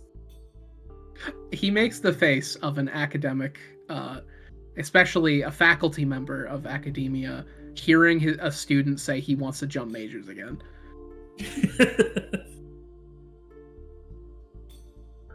It is interesting. So pursuing it is something that's rewarding. It depends, I guess, how much do you want to... It seems like it's a very physical thing. I know the elements of which I'm able to channel it as well is, I mean, the fact that I'm in very good shape and have been, I guess, doing martial arts since I was in middle school. That's fair. I can't really say that I did martial arts, but I did run and a bit of swimming. That's something.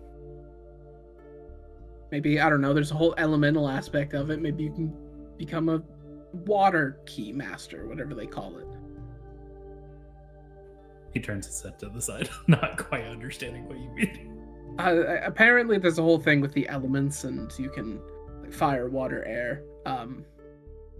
You can specialize in that style. So Juniper has more information on that. I mean, if it involves swimming, I could give it a go. Yeah. I mean, I would chat with her. She might have some information in that regard.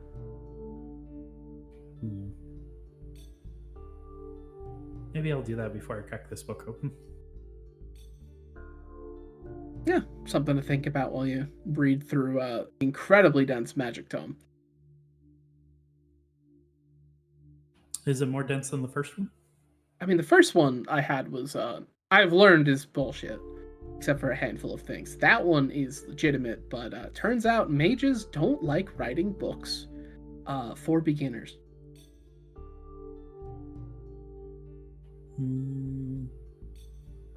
Maybe it's mages that are writing books that aren't teachers. I imagine The it's a book bit you of were that. given is specifically a book made for beginners. You told me that it wasn't, though. Yeah, it You is. said it was still super dense, like incredibly dense, because it assumes you have a lot of knowledge already. No. I didn't say it was dense. I said the difficult part is you don't have the context for a lot of it because you don't like you can't access your aether body, so that term means almost nothing to you. Yeah. There's a lot of parts of it that are just like, you can learn the hows, kinda. It's just a lot's lost, and he'd still describe it as difficult. Yeah, you just don't have the context. I didn't say it was dense, and it's made for beginners. But if you don't know like how to access your aether body, or what your soul barrier is, or the act of channeling, what that means, it's just difficult. In theory, you understand roughly how a spell functions. But to you, it just sounds like they imagine the spell happening, and it does. Shaking my damn head at these wizards imagining shit.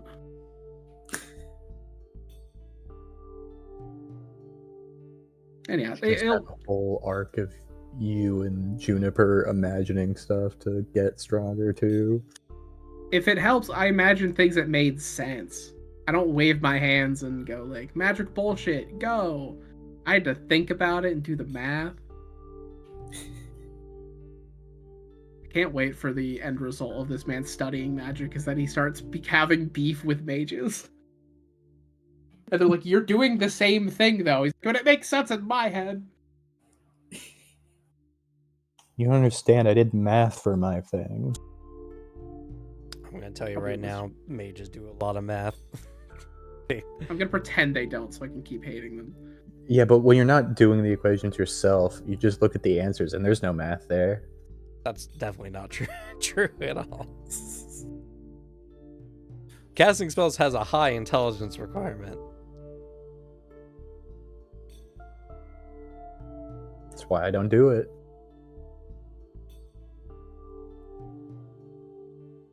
But you won't make a magical headway through that. It's unless you have a magical aptitude that you haven't harnessed or awakened yet. I'm not sure. I haven't harnessed or awakened it yet. Shrug. Maybe you'll find out then. Maybe it'll help me figure out a bit more of that language too. I don't know. It seemed magical. Kind of puts like a quizzical look on his face. A good few of those languages just seem a little magical, or at least like baked in with some supernatural components. I mean, unless it is purely like a singing language and the singing doesn't resonate with anything else, or if a language can possibly transmit images, that's also inherently supernatural. I mean, that is a thing, right? These races were more in tune with that element than we are. Well, I believe that's what Zerkanan said. Or at least for the Sylvan and the Duke's Heiress. I mean, if there's some, like, biological magic or supernatural ability going on, then it at least isn't out of the realm of impossibility that something supernatural is baked into the language as well, if it's something innate. Maybe. Hopefully that book has answers for you. I hope so. At the very least, I'll learn something. There's always a benefit in that. Oh, what did you, since he has an element you mastered, did you choose one? Apparently I'm different. There's I feel a connection to the idea of space and cosmos, and to what I understand, it's not one of the base things you can do with ki. And I find a stronger connection, so it makes more sense. So I doubt I would go outside of that.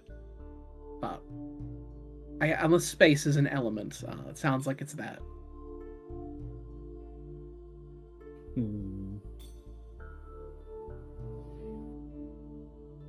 want to say dark, but space isn't that. I mean, there's the void of space, but like there's a lot of light that happens with space as well. Like stars shine. In the same way that I don't feel like my power is light, I don't feel like it's dark either.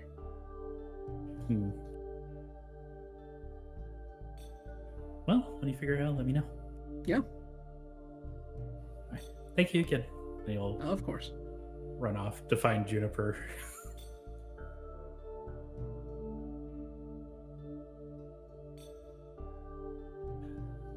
I don't know, Suck. What do you think Juniper would be doing right now? What's the likelihood of your character seeing Avatar when it came out in this universe? Which one? The one that doesn't exist or the one with blue people? The Last Airbender. Probably has seen it. Good. Why are you saying it like you're ashamed of that? The movie's so bad. I'm talking about the fucking cartoon. Oh, okay, then that's... What the fuck? Well, the right way to watch it is the movie. What a horrific timeline if the only Avatar that exists is the movie. M. Night Shyamalan was born a little earlier and got his hands on the property. It's like we're watching, it's the same movie, and they say Og, and you're like, you know, I don't have anything else to base it off, but that feels wrong. You watch four guys lift a pebble. It's like, oh, what's the point of that? Seems so lame. It's like, But- man, Fire Nation didn't need to wait for a comment. They could have just taken. Just kidding. But you find her in like the main living room area, and she seems to be repeatedly doing water bending and earth bending moves. He ponders. This is weirdly similar to the Doctor. just imagining some dorks in a place just doing these big, Avatar moves, but nothing is happening around them. So you are into I'm LARPing. I'm kicking a dummy. Cam, is Avatar The Last Airbender heretical? It's not Avatar, I'm gonna say this. It's... I don't know. What's it called? Give us a name. Incarnation, the last. The Last Wind Shaper? Incarnation, the Yeah. Last Guardian. There you go. Oh no. We're getting too close to other movies. Guardians of Gazumul. That's the other twist. In this version, Aang for some reason is an owl. Oh no. Not a bad movie. Yeah. It's by a man I despise, but it like. Thank you, turned out Zack good. Snyder. Yeah. Oh, it's Zack Snyder? I don't like it anymore. Yeah. same. It's his like one of his flukes. I kid. I'm not. He'll knock on like the base of like the doorway. Juniper, are you busy? Oh, I mean, kind of, but I'm free to talk. Oh, okay. Well, Dr. Hawthorne said that you might have some information on Key, and I might be able to connect to the water element because I've swam before. He furrows his eyebrows. Well, I mean, if you feel like you have a strong connection to water, just like in general, or like because of your swimming, I guess, but it's like you don't have to do just water style Key. Oh, you're not predestined or anything like that? No, you can choose to develop like any path you want. It's just more suited to what you want as the user. Like my sensei and his brother, they both they combined like fire and earth to do like the path of iron, I think it was. Iron body. Iron body, sorry. Wait a And that was minute. something they like came up with on their own. I'm walking the path of, I'm calling it path of nature, and combining earth and water together.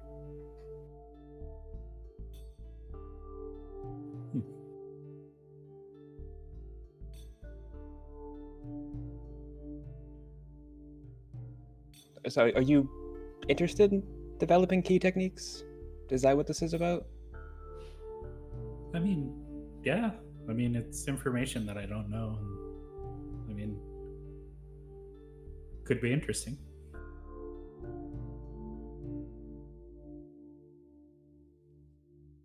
All right. Have you ever meditated before? One time a long time ago in college. And Aren't by you a long time ago, I mean last year. Oh. Did you take the yoga class they offer? Is that weird? Yeah, that'd be the one. No. Actually, the teacher that teaches that class is honestly a pretty good teacher for yoga. I like how they, get students into meditative stuff. Pretty decent, actually. So, Pretty chill dude, but maybe that's the point. Yeah, actually. So I guess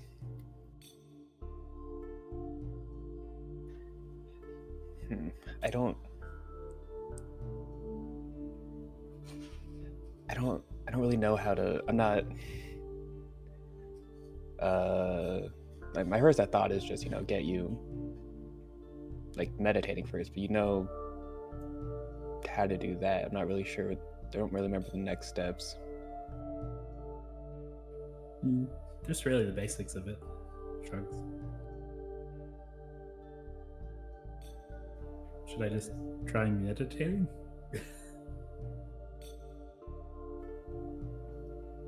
Can I get some help here? Sure. You remember your early days after your femur was irrevocably shattered and you were in a wheelchair and despondent. Your sensei came to you and offered you a way to help empower yourself as a method of righting the wrong that his family had committed against you. And you remember some of your early lessons was just about becoming in tune with one's body so that you can perceive the subtle but natural energies flowing through the body. One of the best ways to kind of initiate this was going on a fast for about 4 or 5 days, only drinking the minimum amount of water one needs.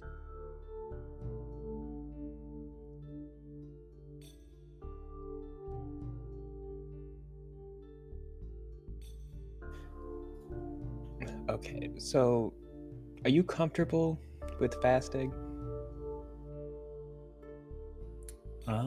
I don't know. I've never tried. Well, new experiences seem to be aplenty lately, so I guess the easiest way to start would be fast for, 4 or 5 days, only drinking the minimum amount of water you need. The purpose of this, you need to get in tune with your body. Hmm. You need to sense your energies and the flow of it and stuff like that.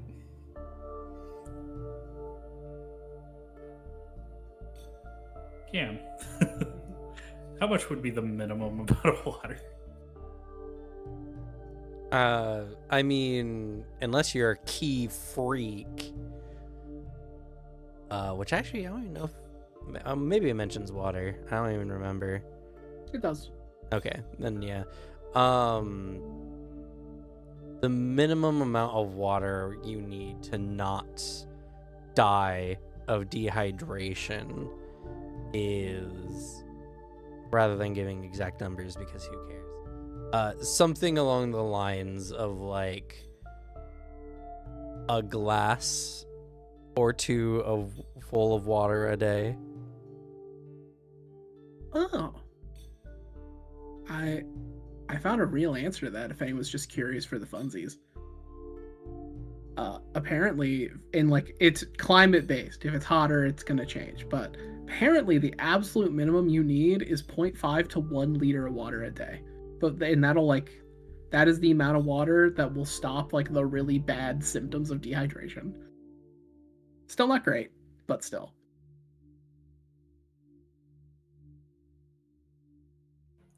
I don't believe that's true. Drank no water for like a year. I was fine. You drank soda. Soda has water. Not a liter.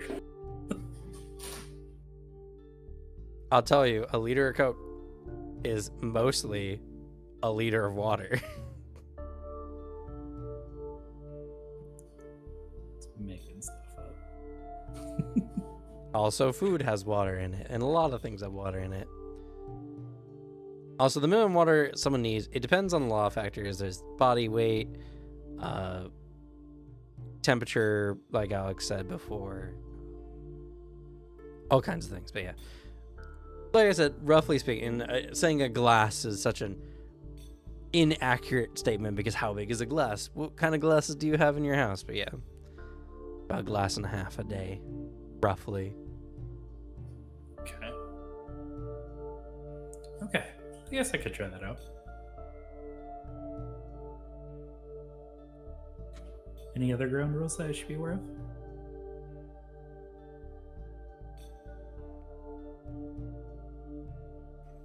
Try to be in tune with your feelings. You ever feel sadness and you can physically feel that emotion somewhere in your body?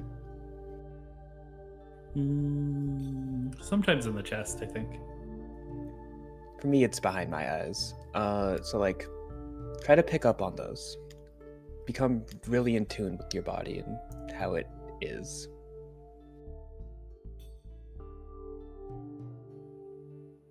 Kind of furrows his brow. Yeah, that's the exact reaction I had when I was told that. The hardest part you remember is meditating while starving.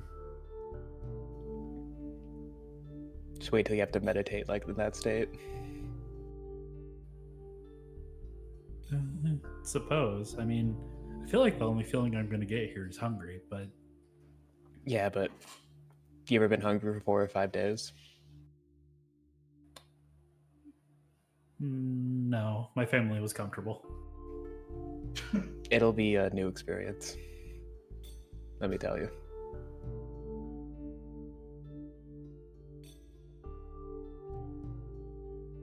Okay. Well, thank you for guiding me. Of course. If you need any help with, like, I don't know, studying something, I'll be happy to help. He gives a salute. Thank you. Oh! He, like, turned and he, like, stops, like, half step. That thing with a lot of eyes that you can summon. Agnew? Yeah. Do they have a language they speak?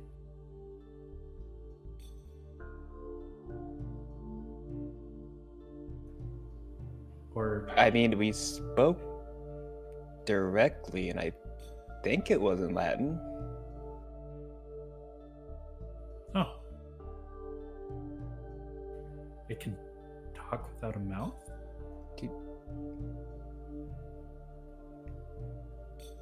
Yeah, it was.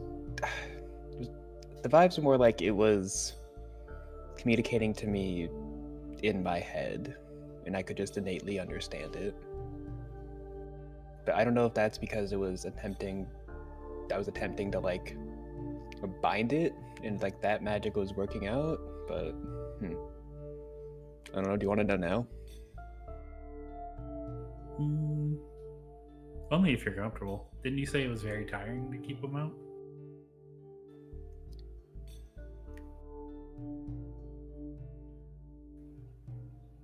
How long is a round, Cameron? I believe 6 seconds. Might be 10 seconds in this game, actually. I think it's a little weird. I mean, I can keep him out for about 108 to 180 seconds, depending on how the laws of this universe work. This universe? It was just me being cheeky because we don't know how long a round is. Oh. Sorry.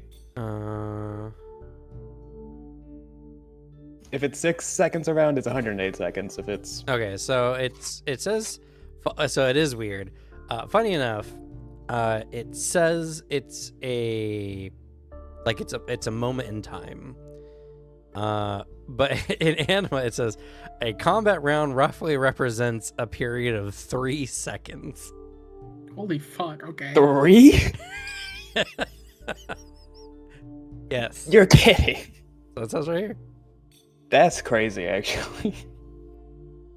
That makes more sense than 6 seconds. Combat's fast. I keep it around for about 54 seconds. It really puts into perspective all of Arthur's shots he did in a round. Yeah. I would say 3 seconds doesn't, like, I've done a lot of LARPing, a lot of LARP fighting. Like, between maybe, like, from initiation to when your strikes and the engagement ends, it's maybe, like, 3 seconds. That'd be really fast in 3 seconds, though. But actual, like, combat, there's a lot of posturing, there's a lot of, like, feinting and everything like that. It takes a good amount before blows usually come out for any particular engagement, so I don't know, but I'm just reading you what it says right here. Roughly, it's going to be a handful of seconds.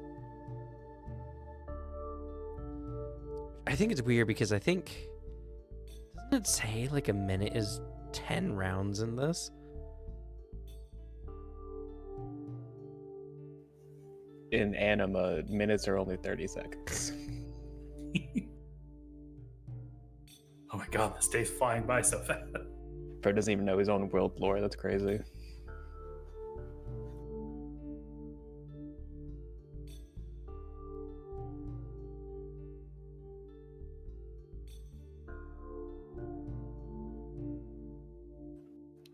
Yeah, but like I can have him around for a bit, and if you really want to talk to him, it'll be a bit before I'll be able to like summon around if we get attacked or anything.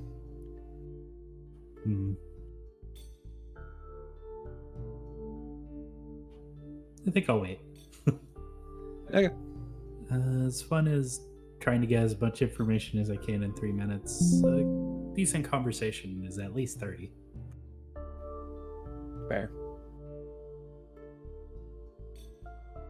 once I get better at recovering my ki, or expanding my pond as it is now,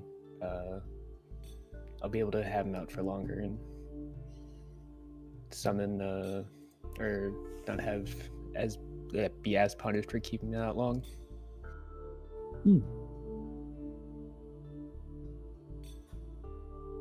Well, I look forward to seeing your efforts bear fruit. Bear a lake? Question. I mean, bearing fruit, it would work. It, path of nature. Yeah.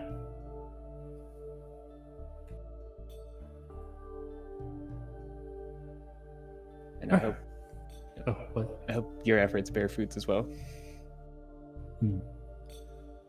Well, read this book, and then I guess I will meditate on my body. He ponders.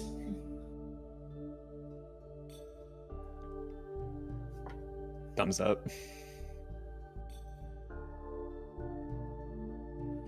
Right. See ya. Yeah. He'll abscond away.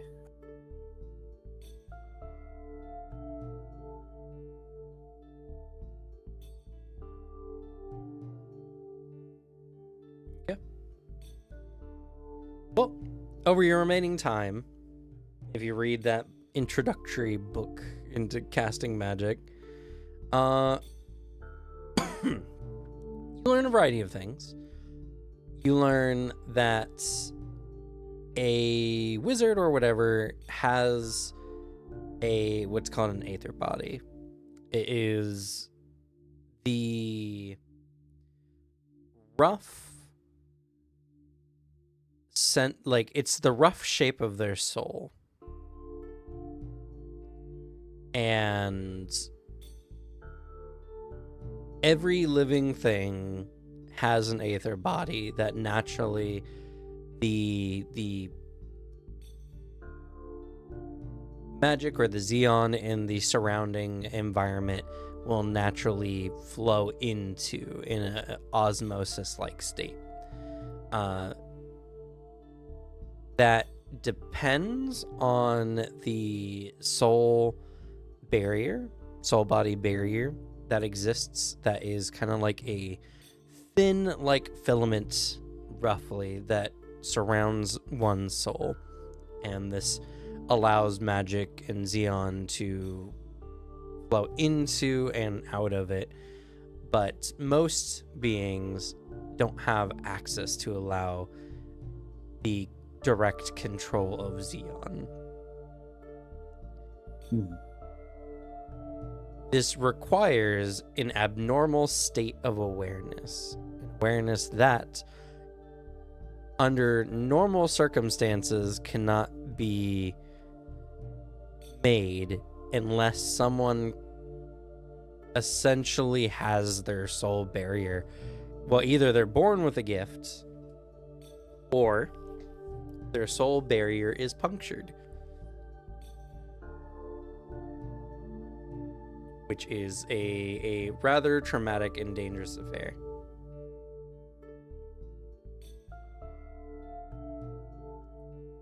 It's then through this process, this awareness of this Xeon that becomes acclimated to your soul, that you're able to visualize magic and bring it forth. Though this requires a intuitive knowledge of the thing that you're trying to create. So a spell is limited by one's ability to saturate their soul with Xeon, and then their ability to fully understand something to the point of being able to recreate it. A lack of clarity on an object or how it works or how it would function will cause a spell to destabilize, and oftentimes will just result in the loss of accumulated Xeon.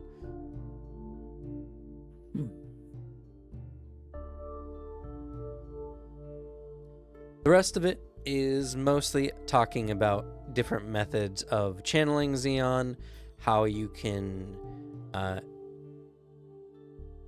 expand your gate, as mentioned by Daisha,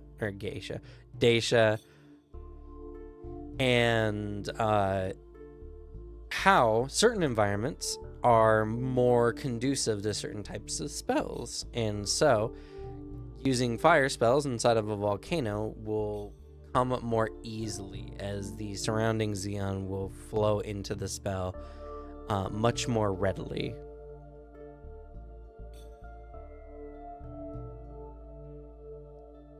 Unfortunately, a lot of this is stuff that you don't have an ability to like even attempt or practice, because you can't sense the Xeon inside you.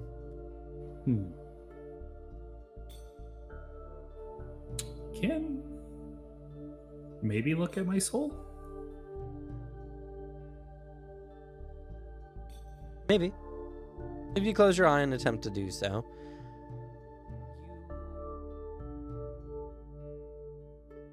you can faintly see it. But as the book describes, it's not a sense in the standard sense. It's something that you would be able to feel. Your eye only allows you to perceive. I guess a way to kind of confirm that would be, did Dacia's soul seem different than other people's? I know Zircanon's is like crazy different, but Looking at Dacia, it looks pretty normal, except you do notice very faintly, if you really focus on it, there seems to be black tendrils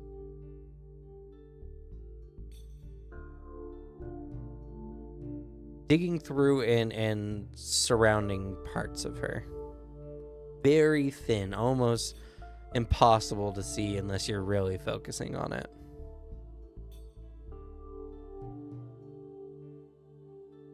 huh.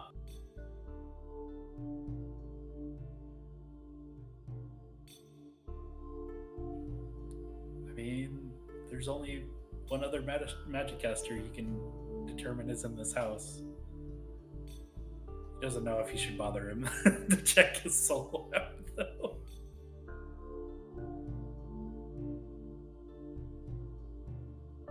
Well, I mean, Nellis does leave his office. He comes, he gets food. Sometimes he looks out the window. Sometimes he reads in the living room area.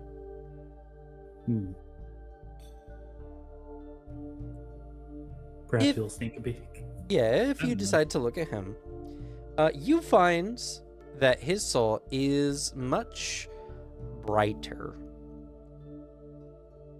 Many souls kind of have a general, like, bluish tint to them, but his is a lot more bright and vibrant.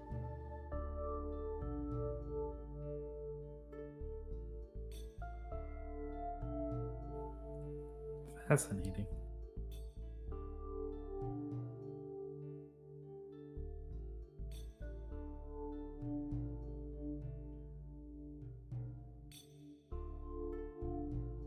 He did seem to do like a lot of crazy magical stuff all at once. Maybe that's a sign that he's more powerful. But then, what would the dark tendrils mean?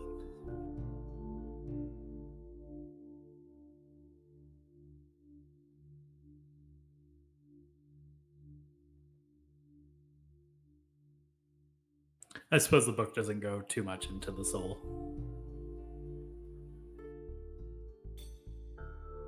Yeah, not particularly deep. Just that the soul has an innate connection to the wake. And it's believed that it's through this connection that people can use magic at all. Almost as if it's not necessarily a natural manifestation for a Xeon to make a spell, but rather the wake's influence on a Xeon channeled through one's psyche that allows Xeon to take the shape of a spell. Hmm.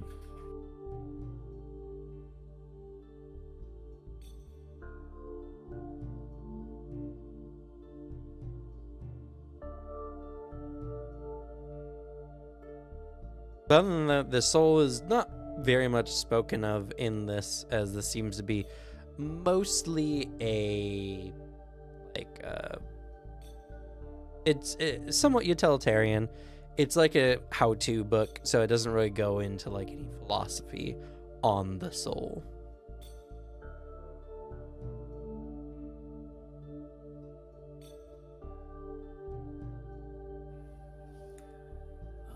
Mr. Nihilus? Yes. I've been reading through the book that you gave to Dr. Hawthorne.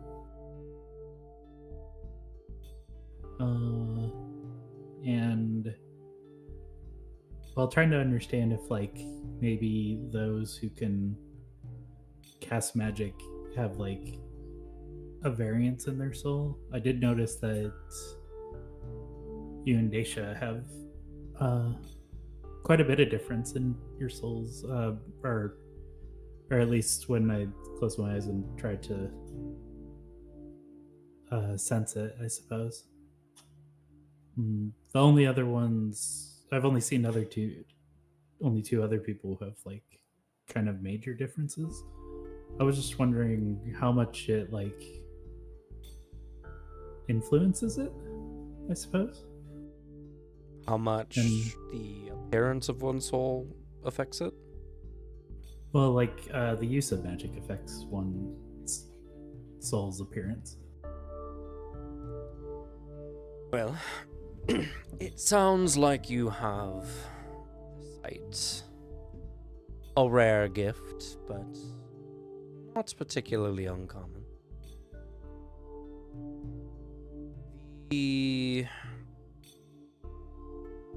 Those who use magic can saturate their soul with Xeon. It's somewhat difficult to perceive how much one can have inside of them unless the difference is quite stark. I imagine practitioners like myself and Daisha, our souls will appear more bright, vivid. I mean, yours did. Daisha's more had these like dark tendril things.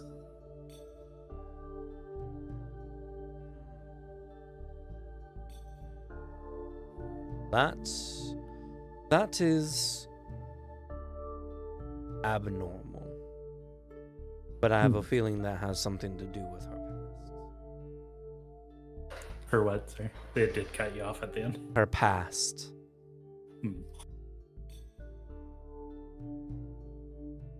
Oh.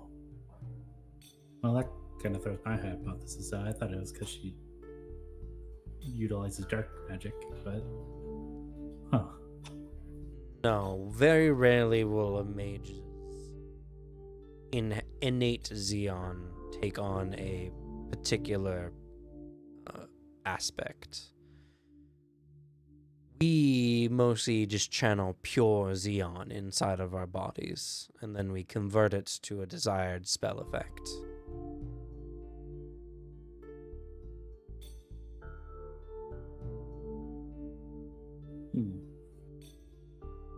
What would cause the abnormality, if you know by any chance? There's a lot of things. But considering what it possibly could be, I think that's something that if you want to know, you should ask her yourself. I don't pry into such things. That's fair.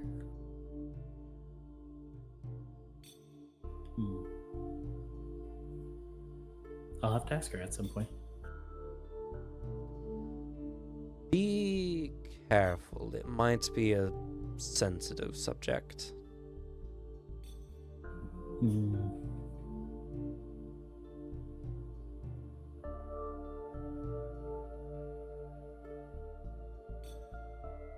I'll definitely take that under advisement for sure.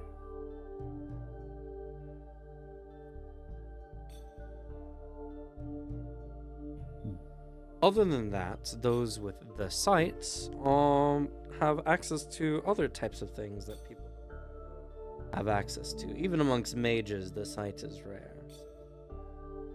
There might be some things you can see that most people can't. That's true. I mean, the soul thing is definitely one of them. I don't think anybody's told me that they've been able to see anybody else's.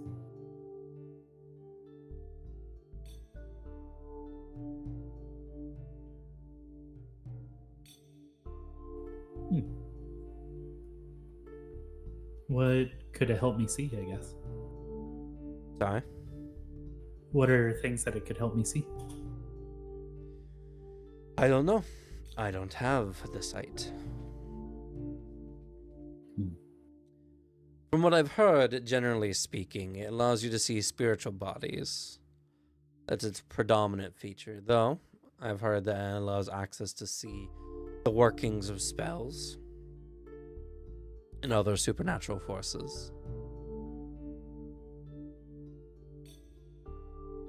There is a cautionary tale that the sights can also make you particularly vulnerable to spiritual entities who are drawn to people with the sights. The act of being perceived can agitate them and make you a more likely target. So it's something, if you can see something, sometimes it's just better if you pretend that you didn't. I see. Or I don't. I mean. He blankly stares at you.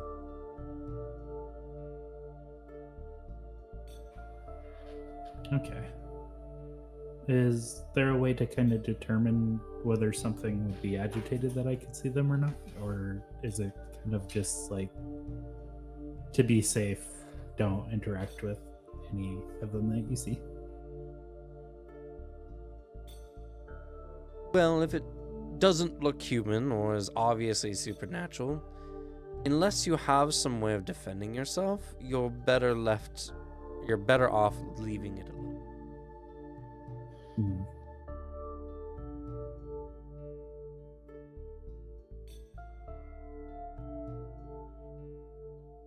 That's fair.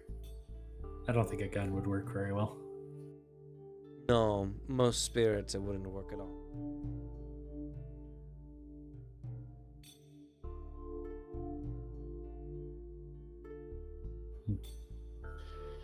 Well, thank you for hearing my questions.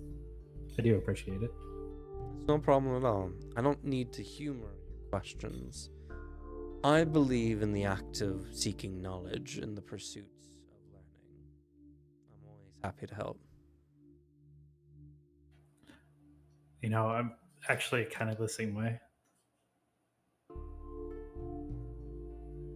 It's just a lot of it has fallen on my plate, and there's so many things to look at that I just don't know if I should focus or if I should, I don't know, look wide. When I was being raised, my family believed in a very holistic look at magic, so I've learned a variety of different pathways, some even contradictory in thoughts and philosophy. It was a lot, and in the beginning, following any particular path made it more difficult to learn the others in adequate amounts. What helped me the most is practicality. I always learned better whenever I could put my knowledge to use, and so I would focus on the things that you would find most useful. I'm sure that will help you retain what you learn more easily, making it a part of not just your memory, but your physical memory, muscle memory as well. The more we can ingrain knowledge into our bodies, the longer it will stay and stick. Hmm.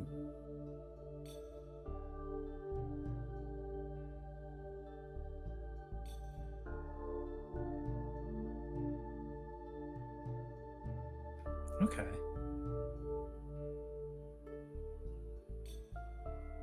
So kind of like a focus with purpose?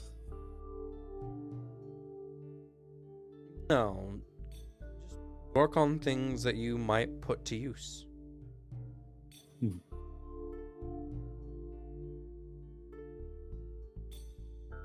If you want to be a mechanic, you work on cars. The more you work on cars, the more you learn about those cars, and eventually, the knowledge will become second nature.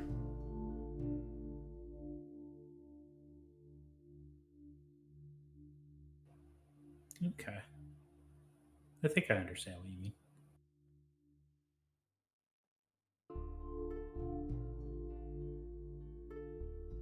Oh, thank you again. He gives a polite bow.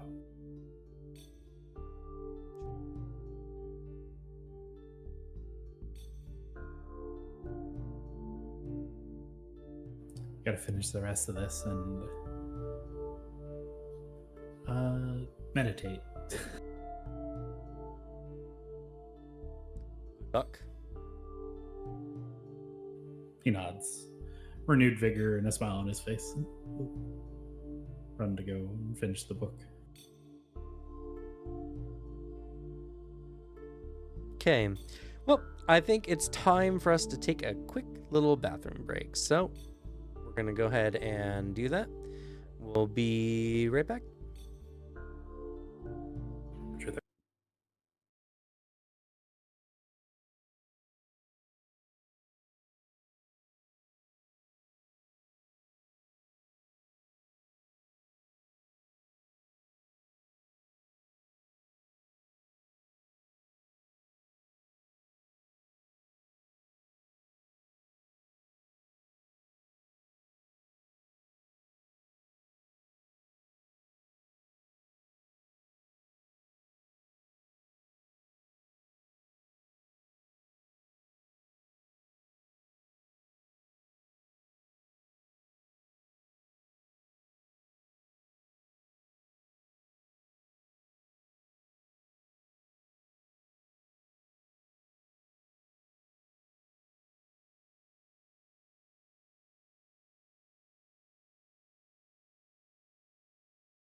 All right, we're live. So, actually, someone speak for me real quick. I want to make sure the audio's not fucked.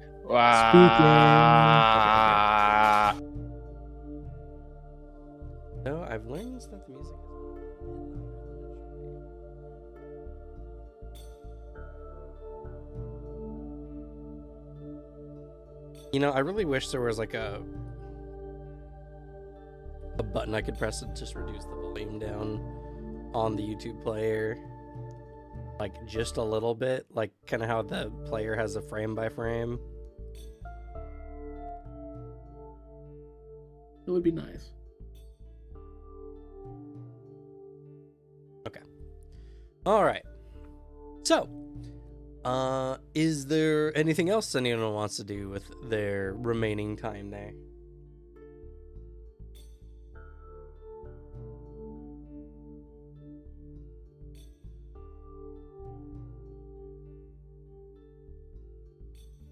Up, down arrow on the seek bar increases, decreases volume by 5%.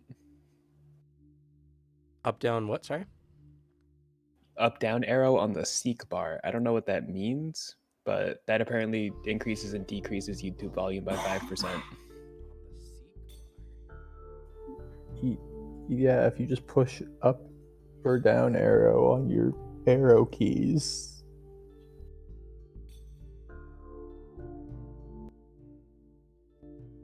Yeah, it's just You a look- wee bit too much, though. I want like a percent one.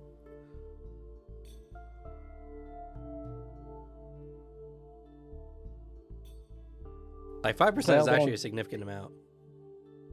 They don't got any others. I don't know what to tell you. I guess I'll just suffer.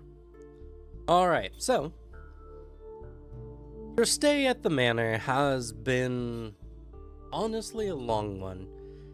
The nice view and the wonderful decorations aside, the manor itself has this sense of stagnation. The temperature doesn't fluctuate inside. In addition to this, considering the majority of the food you eat has to be either canned or dried or whatever, just leaves for a very bland general experience. Now, of course, there's enough to cook with somewhat, even though not a lot can be done. A few nights during your stay that Nihilus goes and makes things like a fruit cobbler and some rather tough but relatively juicy steaks. Not the right way to put it because it's not really steak, but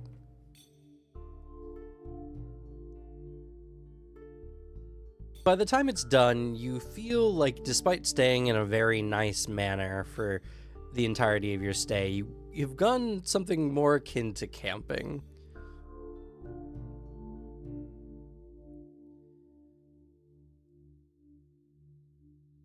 And when the time finally arrives, a few days before the true 3-week mark comes, Nihilus speaks to you and he says,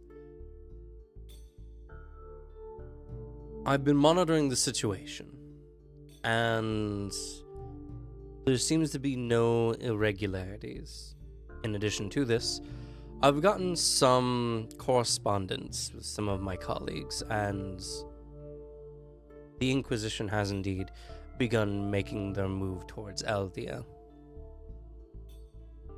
As predicted, things have started to escalate there.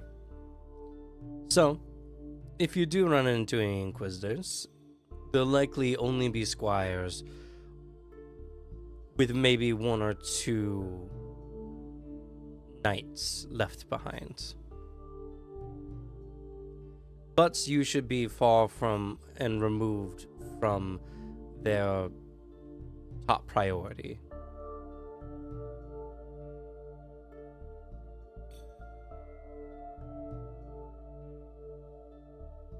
Dr. Hawthorne, unfortunately, this is something you'll have to deal with since you're a public figure, and when you arrive, they'll know that something happens. But again, there's likely to be bigger fish to fry, and as long as you don't do anything too crazy, don't cause any trouble, there's less likely to come after you in full force. I certainly don't plan to act out. I will say, though, things have gotten worse in Deluxe since you all left. The Ashfoot gang has increased their level of activity and has started to cause problems in the surrounding districts. In addition to this, prices have gone up on many perishable goods. So unless you have a high level of income, you may start feeling the financial pinch. Just be ready for that. And there's been no headway made on the Wild March, and despite everything that's been going on, the city walls are holding, but they are being damaged over time.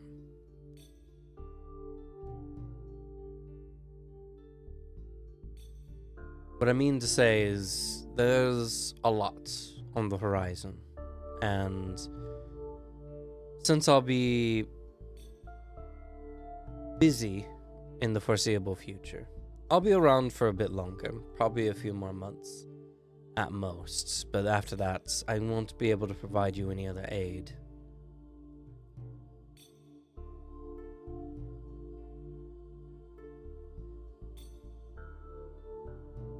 If you want to get in contact with me, Dr. Hawthorne, you can knock on that door we traversed through last time.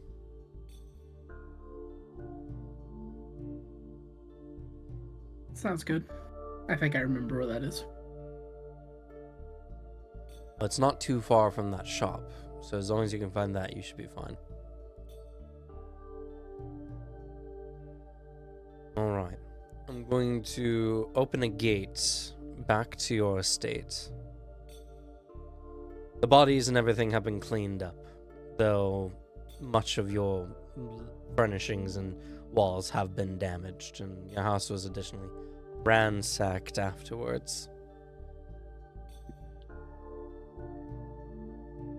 Inquisition does not like to leave any stones unturned. Fortunately, you brought most of your heretical works with you. Small victories, at least. With that, he turns to the threshold that leads down the hallway to all the bedrooms, and he begins gathering up his Xeon. After a few moments, a sliver of reality appears and shifts as the inside of Dr. Hawthorne's house begins to come into view as it slides over the threshold.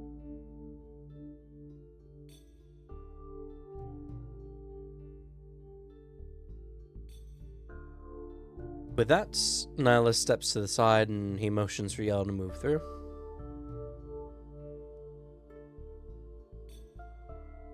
I'll do so.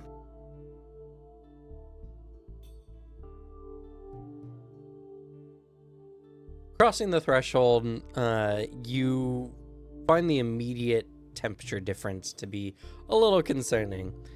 It goes from being pretty moderately temperatured to a bit on the chillier side, as it is now getting to be the end of December.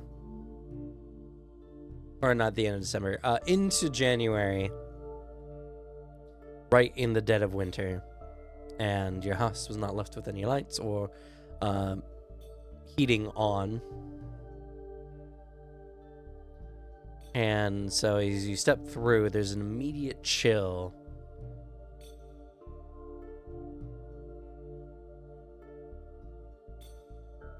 And I'm assuming everyone moves through the gateway. Wheel on through. No, I refuse to leave. Squatters' rights. I'll find the means your plans are mine. No.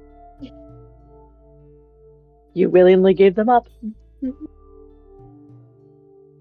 The plants belong to the people. Well, then maybe you should come along and make sure they stay that way.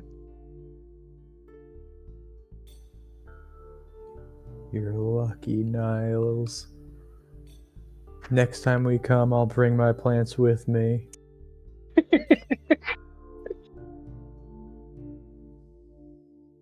Zerkanon, as you step through the gateway, Oh! I didn't mean it! you feel as if you've stepped into molasses. You feel a resistance, an elastic resistance against your body. And it begins to tug back at you at full force as an object glows hot on your body. And we see this. He's being pulled back. You see him just kind of like move, and this weird film in the air seems to coat him. Very rubbery like texture. Is it obvious what object is causing it? To you. Do I sense any magic? Yes, barely. As it happens, he steps through. He kind of, it's like got pulled by a bungee cord. You hit your ends, you stretch a little bit, and then Zerkanon is pulled back and vanishes. Uh-oh. Whoa. Oh, Oh, no. I'm probably just like talking normally, like, oh man, I hope our landlady, Miss Landlady, has taken good care of our plants while we were away. I hope the instructions I left on the fridge weren't too difficult to read. The cannon! Desha like attempts to jump back through the portal to like go after him before he vanishes. You do so, and you just go back into the manor. Nihilus is there looking perplexed. Shocked.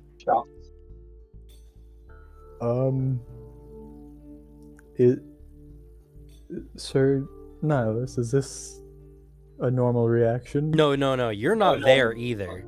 Oh, I'm gone. You're not there. then. You disappear. The gate I turn spell around just wherever connects I two am. rooms, essentially. Yeah, I turn around to wherever I am and go, Sir Nihilus, is this... Oh, God. Yeah, we'll get to you in just a moment. Oh, no. Nihilus looks confused and looks at y'all, and he just says, I have no idea what happens. Oh! Can I like? Is there like a trail of magic I can sense or like look in a direction of? No.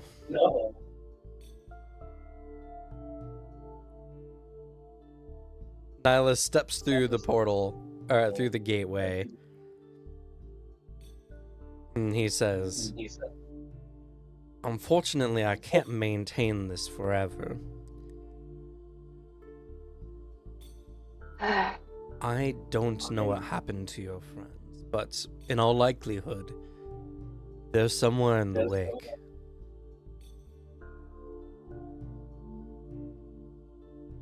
that's bad, isn't it? It is. Because if we want to get him back, he either has to find his way out or we might have to tear a hole in it, which is not good. Well, you would be hard-pressed to do so. I have some Wake Walkers amongst my contacts, but I need to speak with them first. And considering everything going on right now, correspondence might be slow. He looks back at the gateway. He kind of pulls at his facial hair. And then, without even making a motion, the gateway disappears.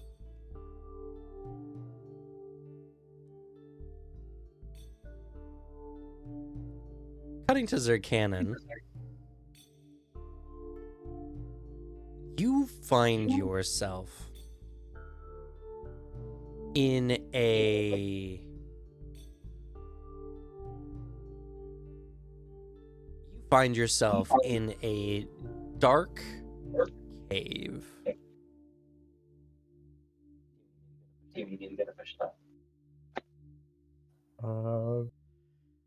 And above you, a thick smog billows from the cave's depths. You feel a cloying, choking sensation as the back of your throat begins to already burn with a taste of ash.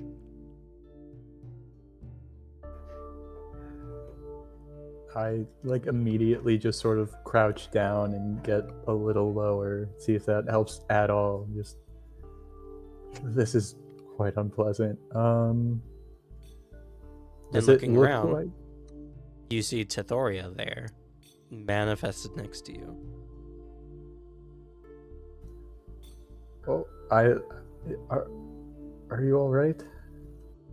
I go from crouching to like full kneeling on one knee. Describe for us the appearance of Tithoria. She is humanoid with this is my Tithoria or like full Tithoria? Well, the Tithoria that is in this reduced state. Okay. With me, usually she's shown as like just a sort of Tinkerbell-ish like ball of light with wings kind of, but in her like true Tithoria form is sort of a smaller version of herself who's a humanoid elf-esque being who has like a dress in a nice naturey green with floral patterns all over it, and two like fairy wings that have sort of leaf vein patterns along them, and her like extremities sort of taper off into like misty, hard to see like parts of it where it's difficult to make out her fingers and like her toes, but it tapers off into transparency. Got very like starry eyes and wispy flowing hair, but otherwise fairly down to earth for my goddess.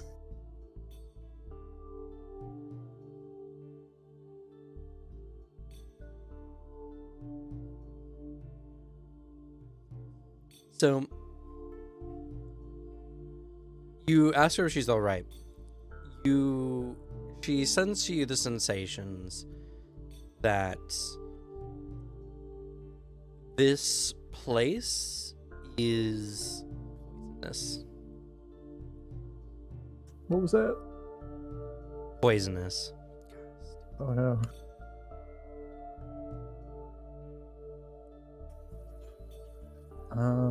So it's like there's deeper down in the cave where the poison smoke is coming from, and then it goes out the other way as well?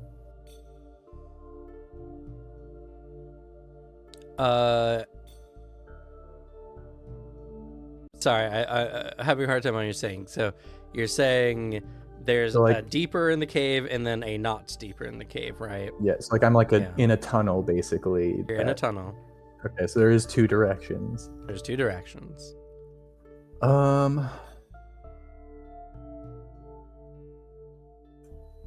I feel like my initial response is I really want to go check out the source of this, see what it is, and if I can do something about it. But I see my goddess here and remember my weakened abilities and wanting to protect her in her weakened state, and I suppress the curiosity and desire to do something about this, and I guess I'll start moving away from where the smoke is coming from, hoping to get to a place where it's easier to breathe, cleaner. Okay.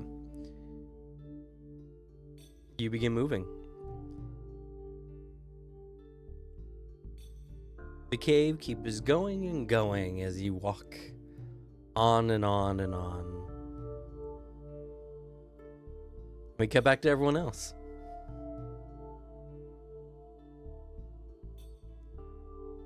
Nihilus tells you that he is going to go try to get in contact with his various colleagues to see if he can aid in this process. And unless anyone has anything they need of him, he leaves quickly.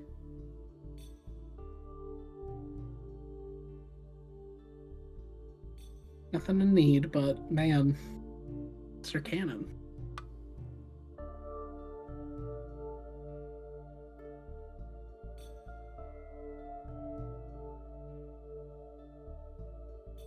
Nothing that I need. You're already doing more than I could ever ask for. Thank you.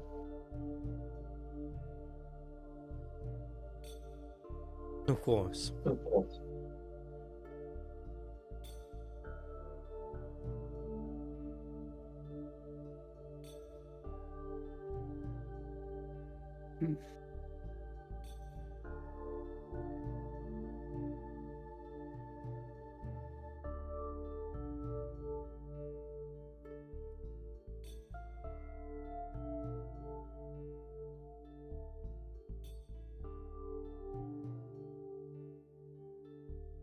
So, what do y'all do?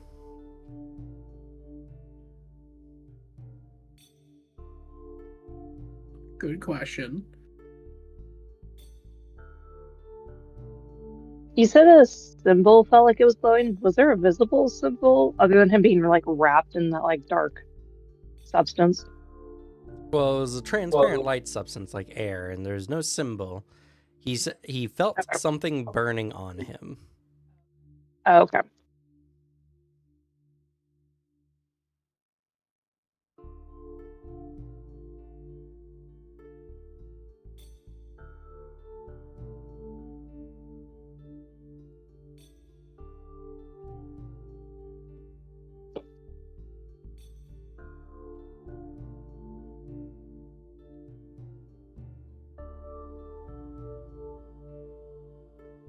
Much as I would love to find a way to rip open a doorway and get him home if he's in the wake, I'd better just wait for a professional to do it.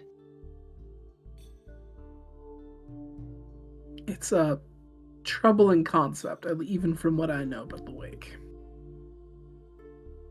The only thing I could think is, unless those symbols mean anything to you. There's no symbols. No one saw any There were no symbols. symbols. Yeah. There's not a lot to go off of. And, from what I understand, the wake, finding a specific place is difficult.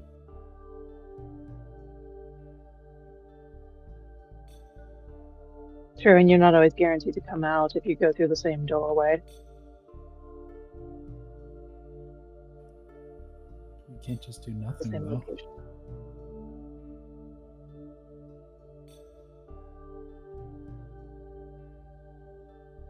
Feel similarly.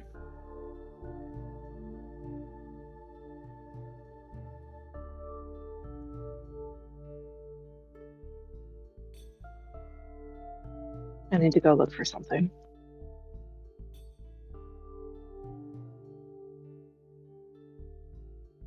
Anything we can help And you she find? run. Oh. but I need to find. I have not told any of you about, so it'd make it a bit harder to go looking for it. But whether I do or not, I will be back. And she runs out the door and heads for her condo.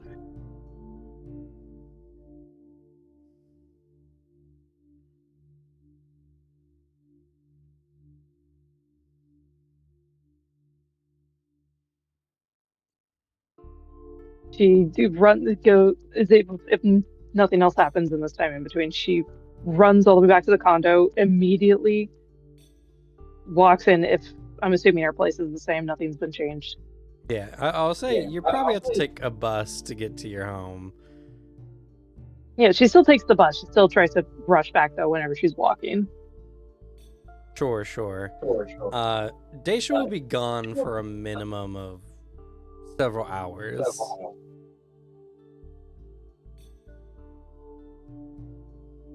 Okay. Don't know if anyone else is doing anything.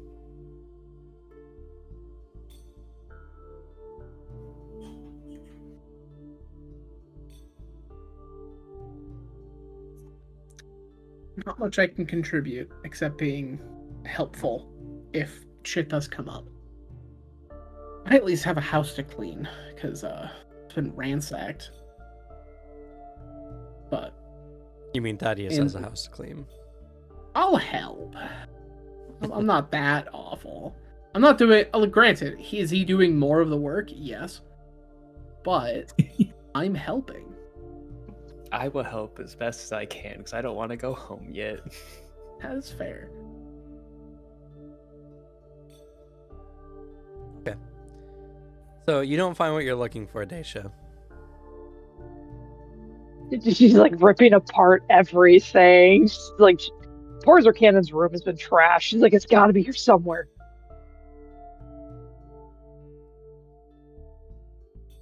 Eventually, she just like leans up defeated against the wall.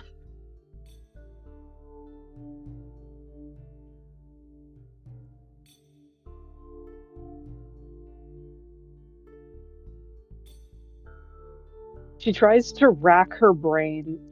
Nihilus mentioned something that shadows were useful in being used with the artifact. Did he? Or he mentioned like it was used because like it didn't affect the artifact as much. Oh, yes. It doesn't have the same reactiveness that other passive magic do. The subtle nature of darkness magic.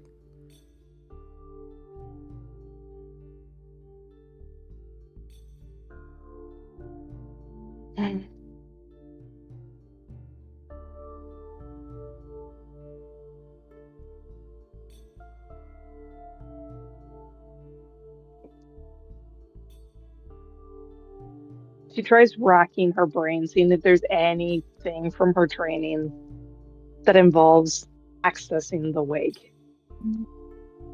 It's been a minute since she's had those lessons. Or several years now.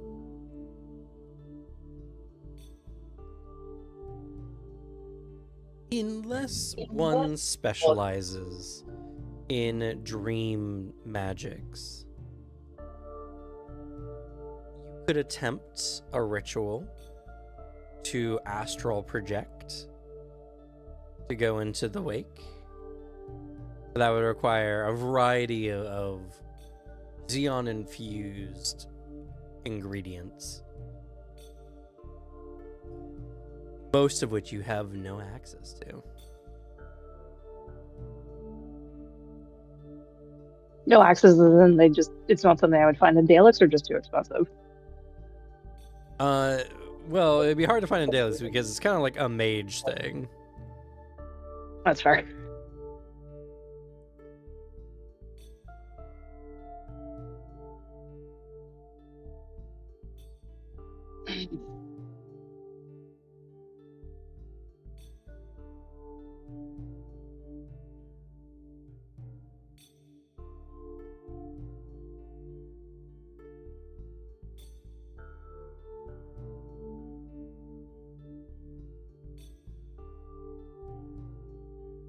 Well, even if she could astral project, there's no guarantee she would be able to bring him back via that astral projection. True.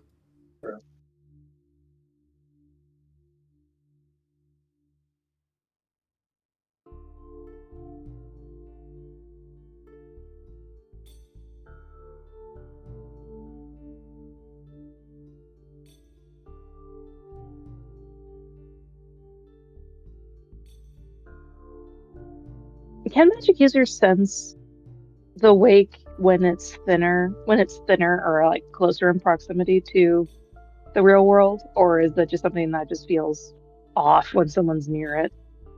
Both. Mages have a keener sense for it, but tears in the wake can have a variety of effects, even on normal people around them.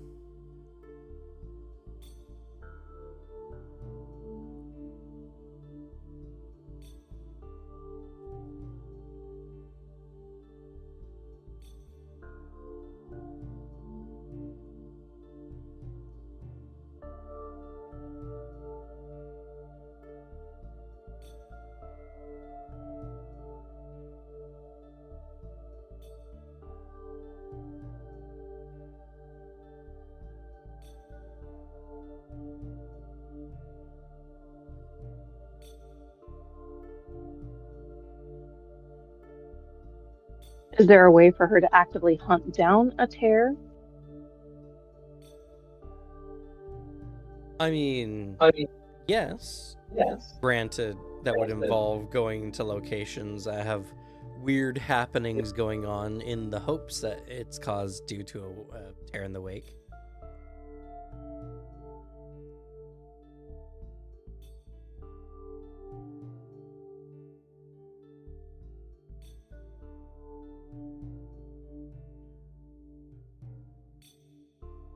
She's got no other ideas and she can't find what she's looking for, so.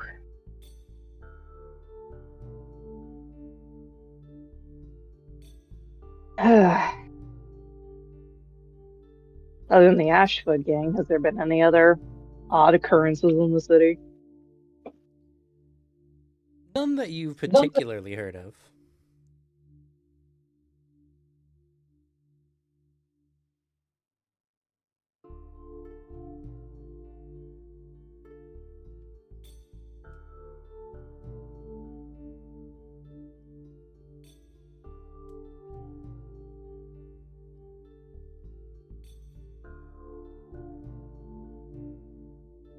What about when I was around the office building?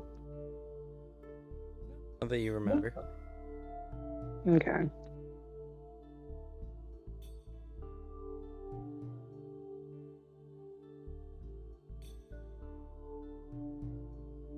Guess she'll go. At least spend an hour like snooping around, seeing if she hears any odd events happening in the city outside of the Ashfoot gang. Okay, sure. You can make a streetwise.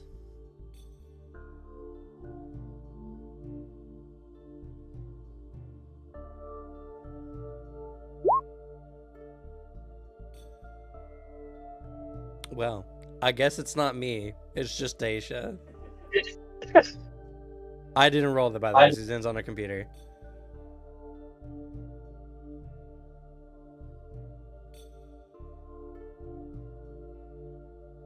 We just keep being good. Okay. That's a 174. You go around and you know specifically that the best case that you can look for are haunted locations. Haunted locations have the most common chances of being associated to or related to tears in the wake.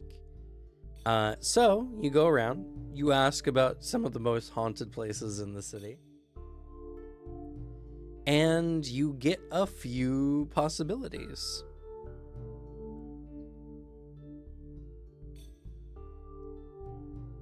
An old abandoned school that was built on over a natural not fault line, but like there was a sinkhole that opened up underneath the school, and the area has just been deemed rather unstable.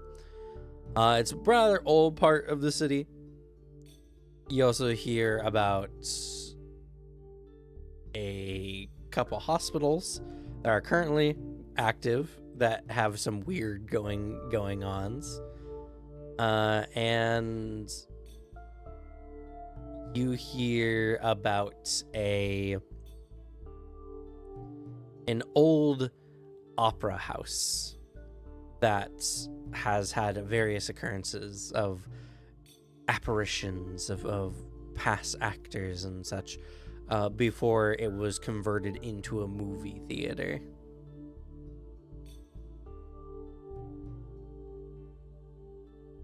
Is it a pretty popular movie theater? Relatively. Hmm. So in terms of like foot traffic that would go through it, the schoolhouse would be little to none, followed by the movie theater, then the hospital. The hospitals. Probably, yeah. Okay.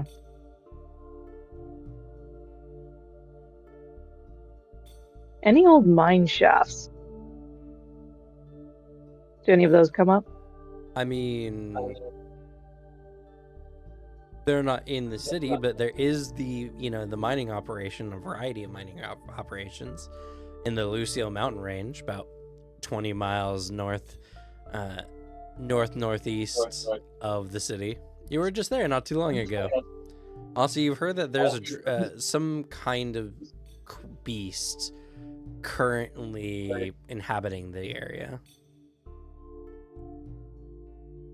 Well, that rules that out.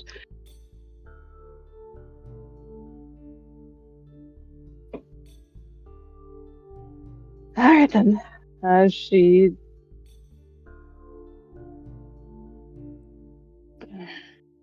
doesn't have much to go on, but she makes her way back to Hawthorne's mansion. Okay. You come back and everyone is cleaning up a variety of things all over Thaddeus, the can you large move estate. this over there? Yeah, Thanks. sure.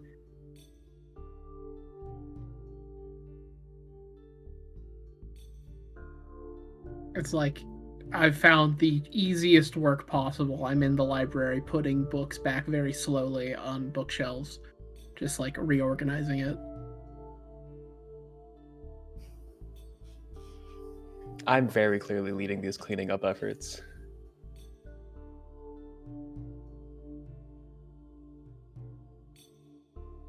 Hopefully the beanbag chairs made it. I mean, the 6 that were in the dining hall, gone, but we have like 1 billion more. That's fair. She comes running back in. I don't have answers, and I couldn't find what I was looking for, but I may have some optional places to look.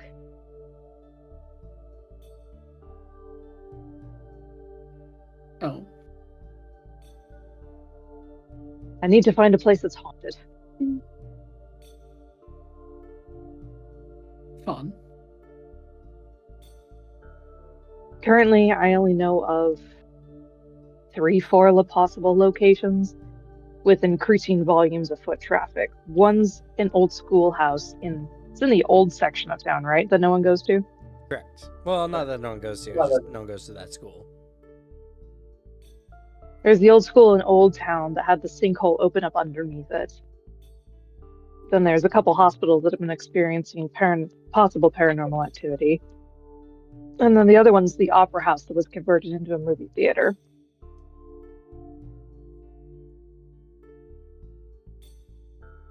And these are either places where Zerkani could be or places where we could find out where he is.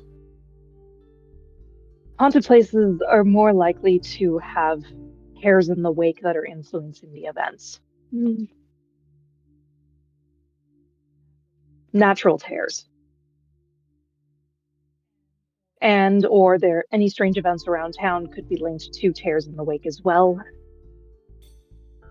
And that can cause things around them to act strangely. Haunted is the easiest one to look for. Other than that, I'm looking for a needle in a haystack for strange occurrences in the city, and it's already strange enough with us on the edge of survival.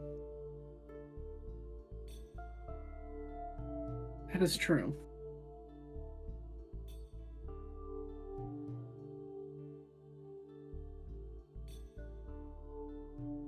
Unfortunately, I don't know what to do when I get there. It's mostly me probably going to be flying by the seat of my pants in that regard.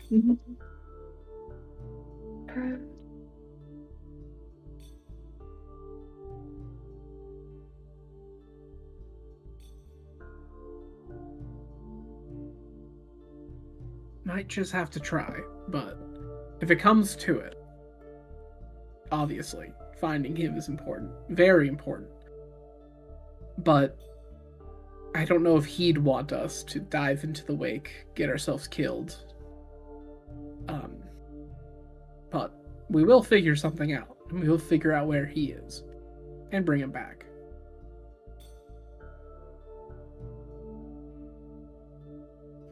I'm just going to state for the record, I don't think it's a good idea, because if not even Nihilus knows what happens, we're probably dealing with forces beyond our power scope. But I'm still going to help you. And she smiles at you.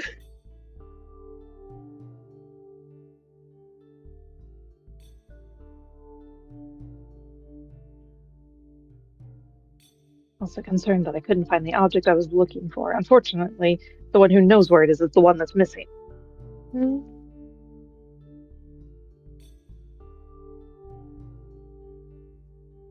I forget, have you told us about the object? No. What are you missing?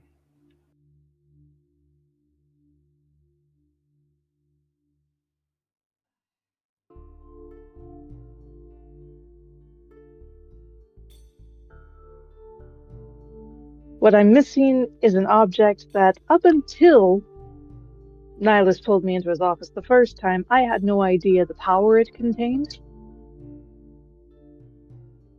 The last time it was activated, it opened a hole into the wake, and everyone involved in that event died. Worrying. Yeah. Very worrying. Wait, you couldn't find it? No, I couldn't. I gave it to Zircanon to hide so I wouldn't know where it was, to keep it safe.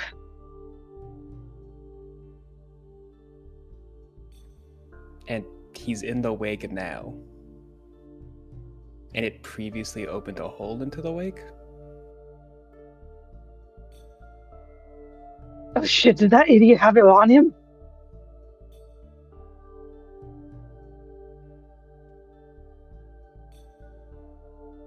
I mean, if he didn't hide it in your apartment, I guess you'd probably know where else he would hide it. If you couldn't find there and you say you tore up the entire thing.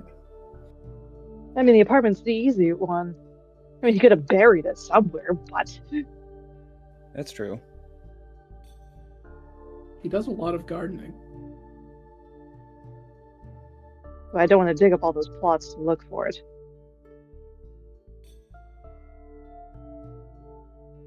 Besides, I'm sure you would have noticed if he buried a box. Yeah.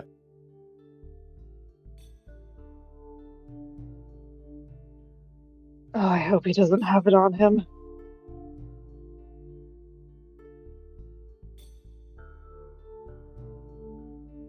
Cuts to Zircanon walking down a dark cave tunnel, just holding a box in his hands, going, "This might have been a mistake."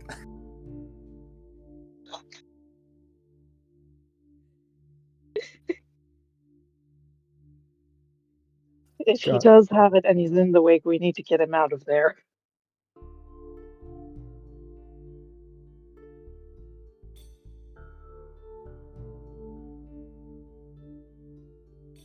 Does it open to a specific place in the wake? No, is it? not Oh, that okay. not that Nihilus was aware of. Unfortunately, the order my parents are a part of that protected it did not pass down any information to me in regards to it. They felt it better I did not know. So they handed me a very powerful object with no knowledge and told me to run. Ah,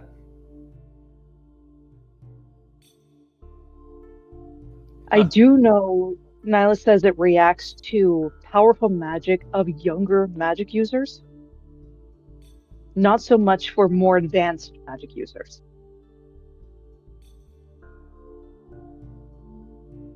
Well, he said specifically is more helpful for newer Or magic it's users. more helpful, not so much for more advanced wizards.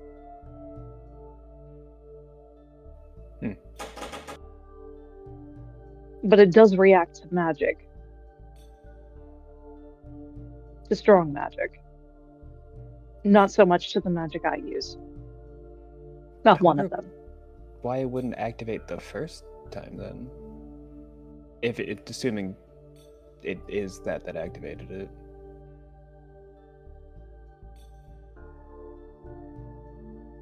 Or it's been active the whole time. Maybe. If this is the artifact we're talking about, the teleportation spell Nihilus used was powerful. So was hiding our bodies. Or creating new bodies to be us.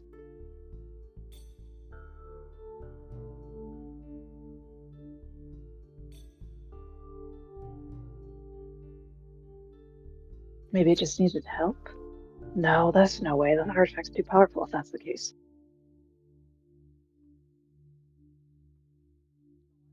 But why would it affect only Zerkanon?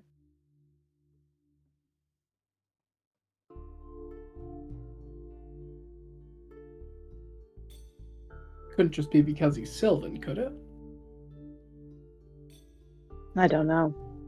I don't know if this artifact has any ties to any specific race. I know it rose up a member of the Order of Yetta long ago, considered his legacy.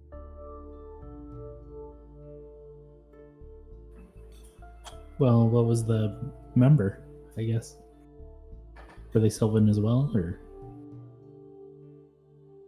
I believe they were human. If I'm remembering my history correctly. Oh yeah. GM, how did you spell that wizard's name? I'll type it in chat.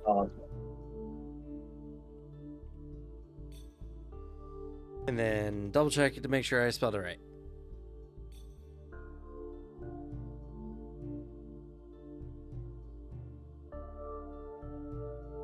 Because it is just plagiarized from Call of Cthulhu.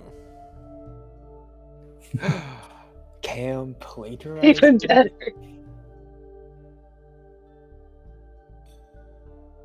I mean, what's one more eldritch thing to this mess?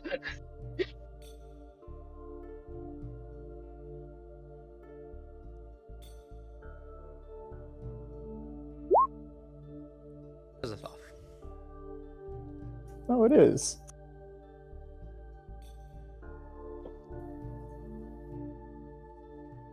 The item is called Azathoth's Legacy, or at least that's how I'm referring to it.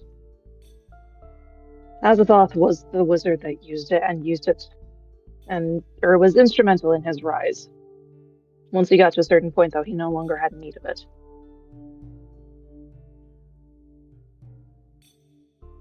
My parents are part of an order that was supposed to guard this and keep it safe. Azathoth was a prominent member in the Order of Yetta. Well, no. Azathoth, he was... He lived like 1,000+ years ago. He's long gone. Okay. Can I ask how many years ago? Almost precisely. He's much older than you. or Much would be. older? Yeah. Okay. Because he was one of the... He wasn't the founder of the Order of Yetta, but he was kind of like one who brought the Order of Yetta as like a singular organization. And he formed the council, which is called the Azathoth Council. Or sorry, the conclave. I was gonna say, man, slapping your name on everything like that's a little narcissistic. Hey, when you're goated like that, you're allowed to. I guess. He used that artifact to gain such renown.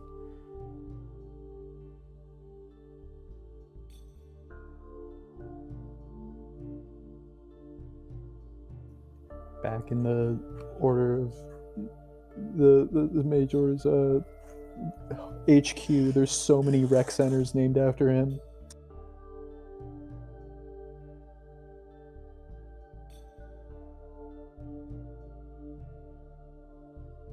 We just started going by some alphabets, Azathoth Alpha, Beta, and just goes down the list. Well, the Oh, you conclave is also made up of the graduated from 10 most Azathoth? powerful members of the Order of Yeda.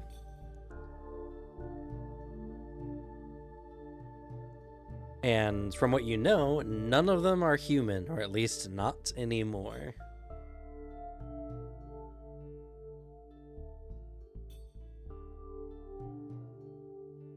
But Azathoth himself was human.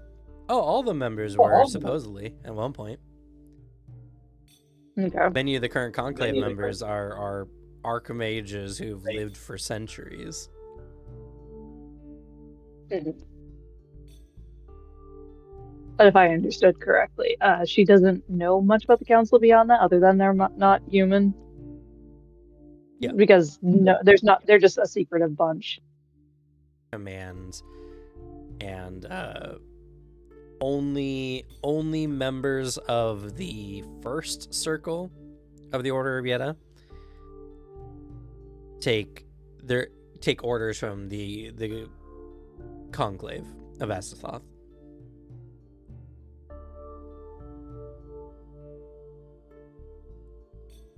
When I say they're not human, they've ascended beyond mortality.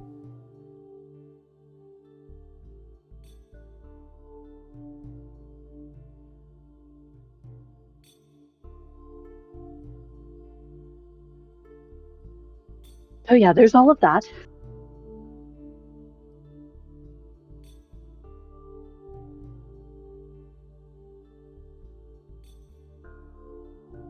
I just don't know how I'm going to find this artifact.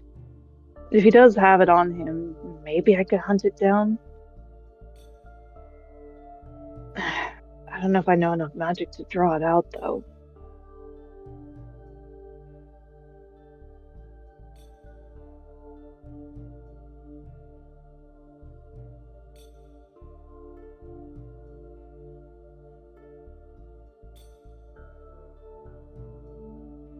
It's an option.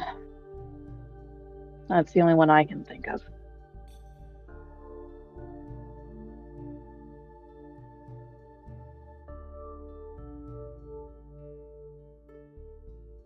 Well, like I've said and Juniper said, and we're willing to help.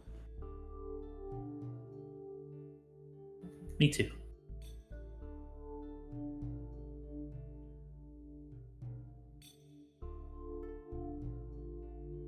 I guess I need to spend what little I have to get some climbing gear, or some safety gear.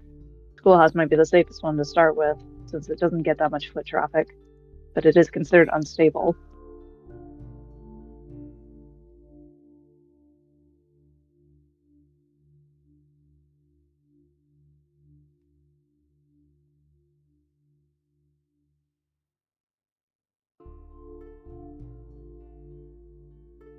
Okay, so do you all decide to go looking into spooky locations?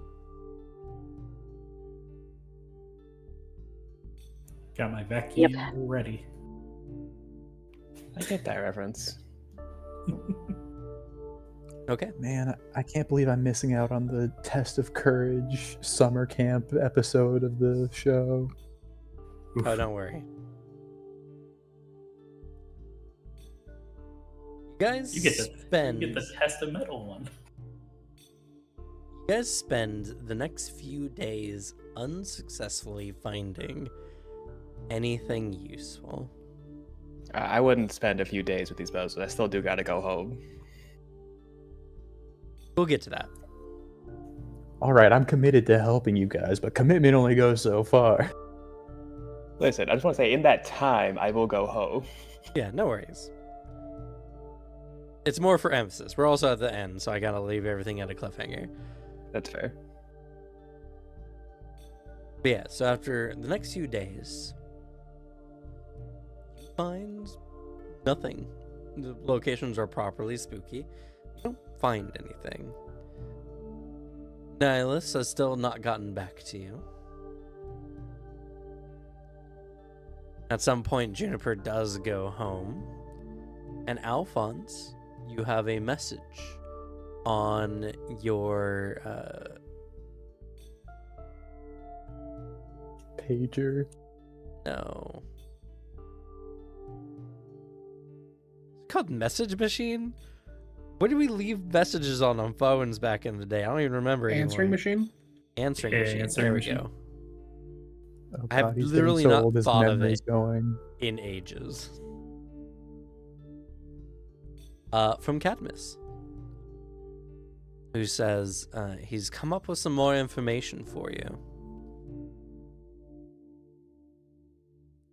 Zerkanon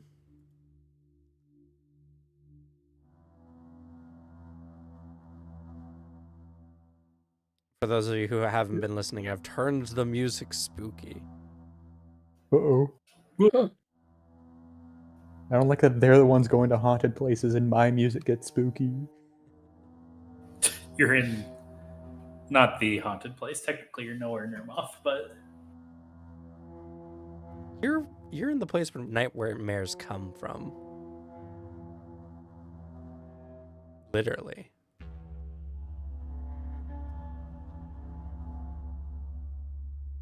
You've been going down this cave for 30, 45 minutes, it feels like. You get a sensation you're being watched.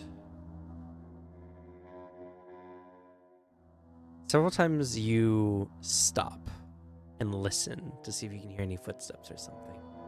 And every time you do, you're not sure if you hear just a couple more steps after you've stopped.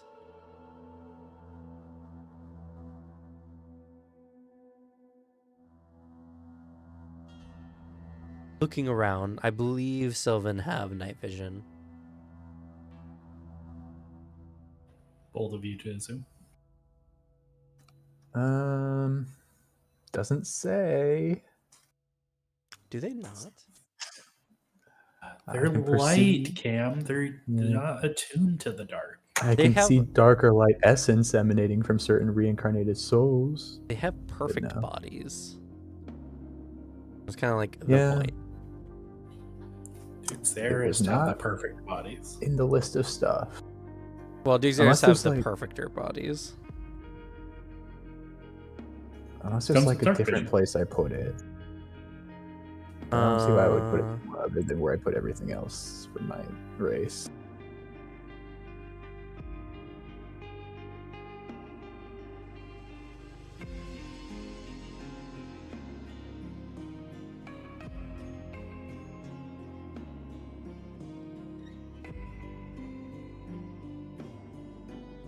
Alright. I guess I don't. Oh God, is Angelica with me right now? Was she with you in the manor? Yeah, you mentioned her in the manor last session. Did I? Yeah, because you mentioned her like crawling at your door after you shut it too fast or whatever. Someone else Oh, mentioned that, yes. but it is canon now. So yes, I do have her with me. So this is more terrifying because you can't see anything. Uh-oh. It is pitch black. Good movie. I just slowly draw my sword in preparation for anything and whisper under my breath, I don't usually like to curse, but darn. By the faintest light that Tithoria naturally gives off in this form, painting everything in a mono green light that only extends a few feet out from you. You swear you see a hand slip into the darkness from a stone.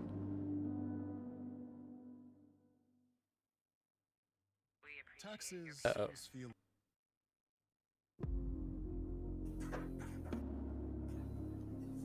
Hello? Are you willing to talk with me? Your voice echoes. Bye.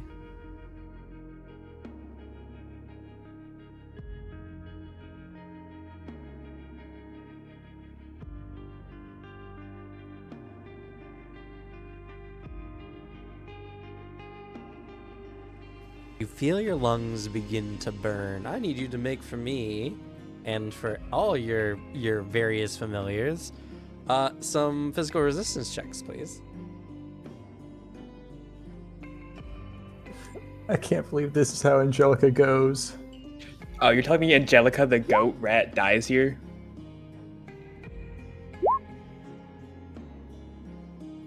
I'm looking at Don't her say it, physical don't say it. resistance, and it's not looking good. She's the goat.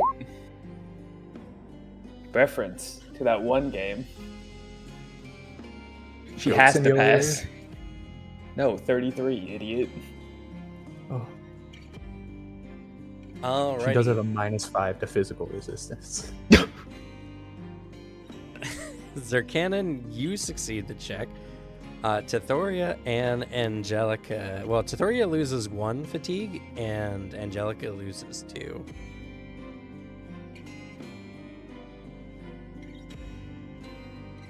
And if Angelica has only 1 con, I don't remember how much she has. It's not a lot. Angelica has Though. 1 fatigue. Okay, so every extra point she takes 10 damage.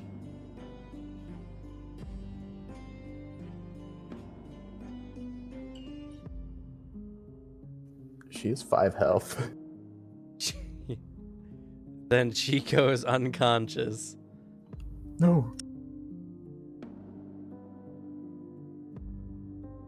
Wait, she might just die. He did double her health. I think. It has to be 5 times your Constitution score.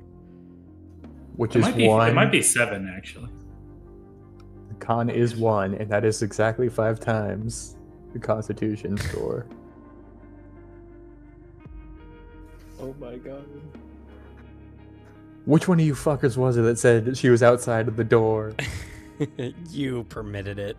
You could have said no. That's not how improv works. That is how improv works. It's exactly how improv works. That's called yes-anding. That's what I did. Yes, it is 5 times. Angelica has perished.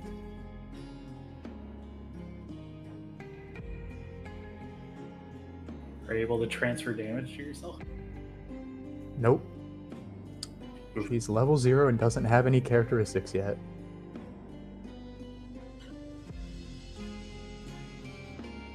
Yes, recall. Normally, be immune to such things. Yes. It is unnatural. Must be of magical origin.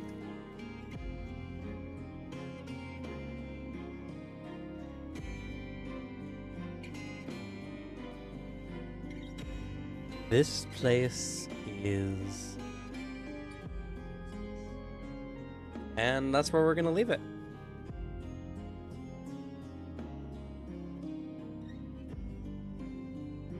Rip my boy.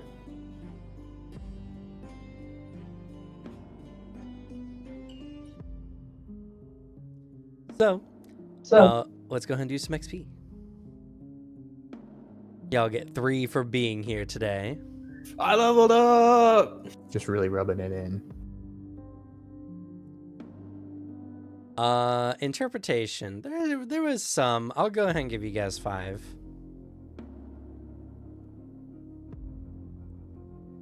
No good ideas or plans. No difficult actions.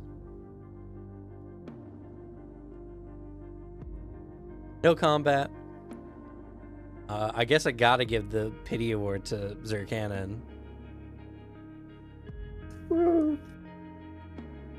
It's okay. You can bring her back. It takes 10 Elan. It does. I have to plant like 2 more farms for that. Oh no. Well, guess it just depends on how bad you want Angelica back. I hope the things I run into here are undead, because I could for sure grind it out.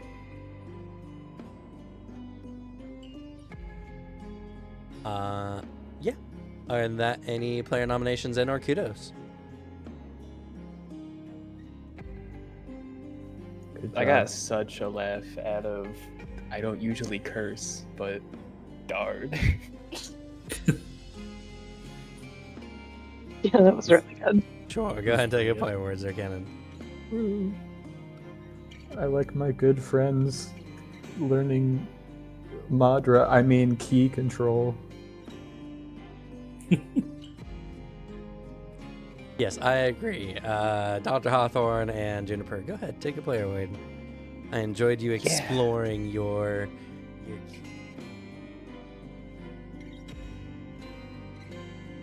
I like that I brute forced the concept of chakras.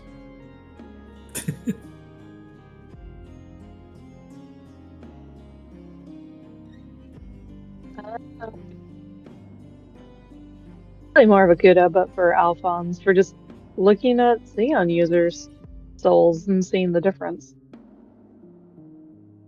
was a really fun moment. Receipts for the future. I'm terrified to ask. Alphonse isn't. Yeah, Alphonse, you were quite the little scholar today. I appreciate you. Go ahead and take a player award. Yes.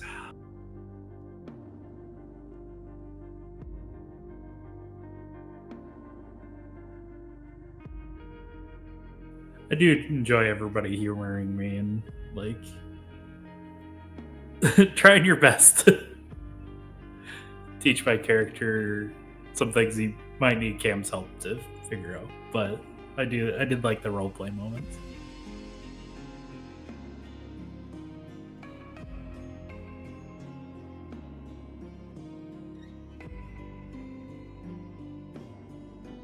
Any other player nominations Yeah. and or kudos?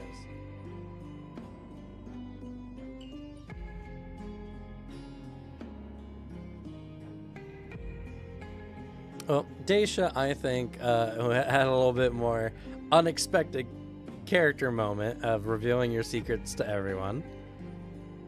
Out of the panic. Good job caring about me. Made me feel good. So go ahead and take a player award, Daisha.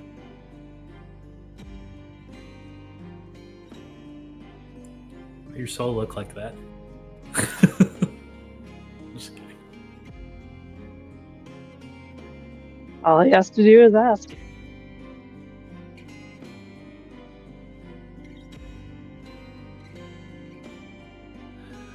I do appreciate the Nyla's moments too, Cam.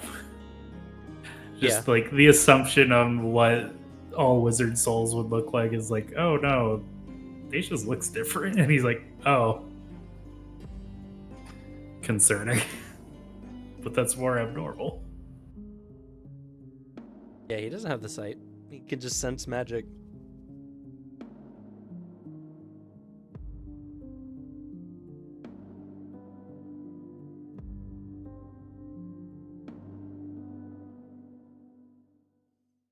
Any other nominations and or kudos?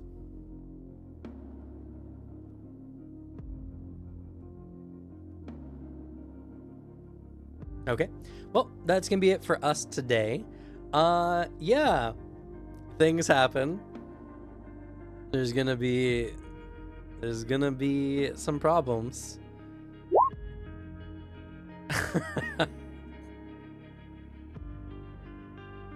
Also, I don't know if anyone noticed, but for you guys, several days have gone by, but for Shikanan, it's only been like less than an hour. I noticed that, yeah. I'm aware of how the wake works. Made me feel better about the possibility of starving to death. Yeah, the wake's a lot of fun. Yeah, it's very interesting. So, just for a reference for the wake is roughly shaped by like mortal zeitgeist. So time, distance, all that is kind of more based on perception. It's very Cosmere in a way.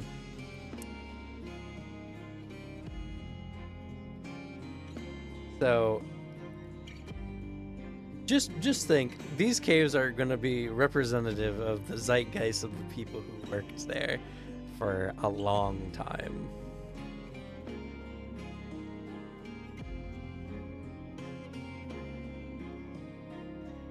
And the You wake gotta is start a union in the wake, and maybe you can fix it.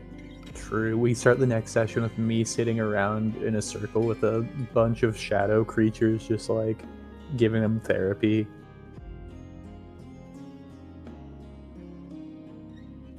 You know, it's funny, starting a union in the real world would actually maybe fix it.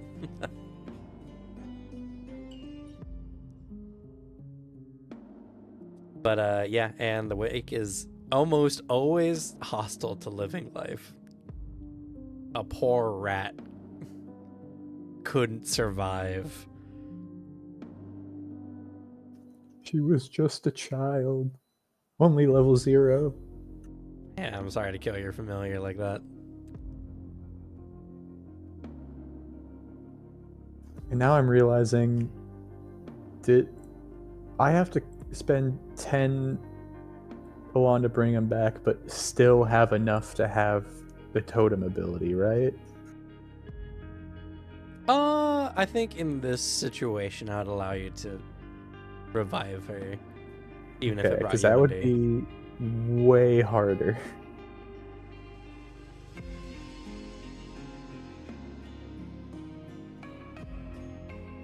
If that's a sacrifice you're going to be willing to make.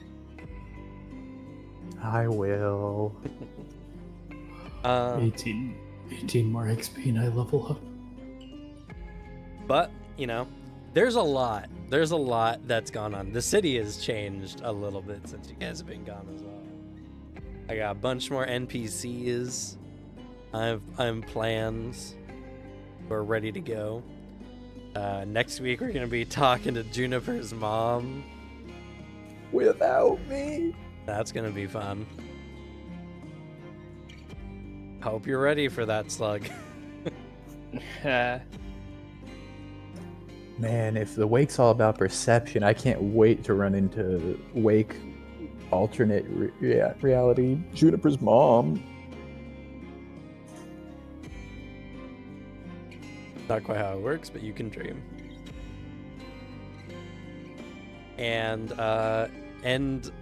also,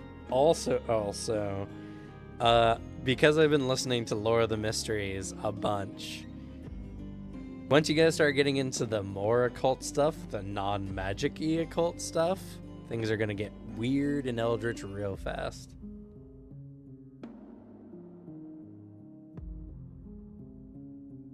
I haven't made Dr. Hawthorne say enough crazy things out loud yet, so. It's gonna be fun. Sadly. But, alright, that's gonna be it for us. I guess we'll go ahead and say goodnight. Good night. Not everyone. Nighty night. Good night. Good night.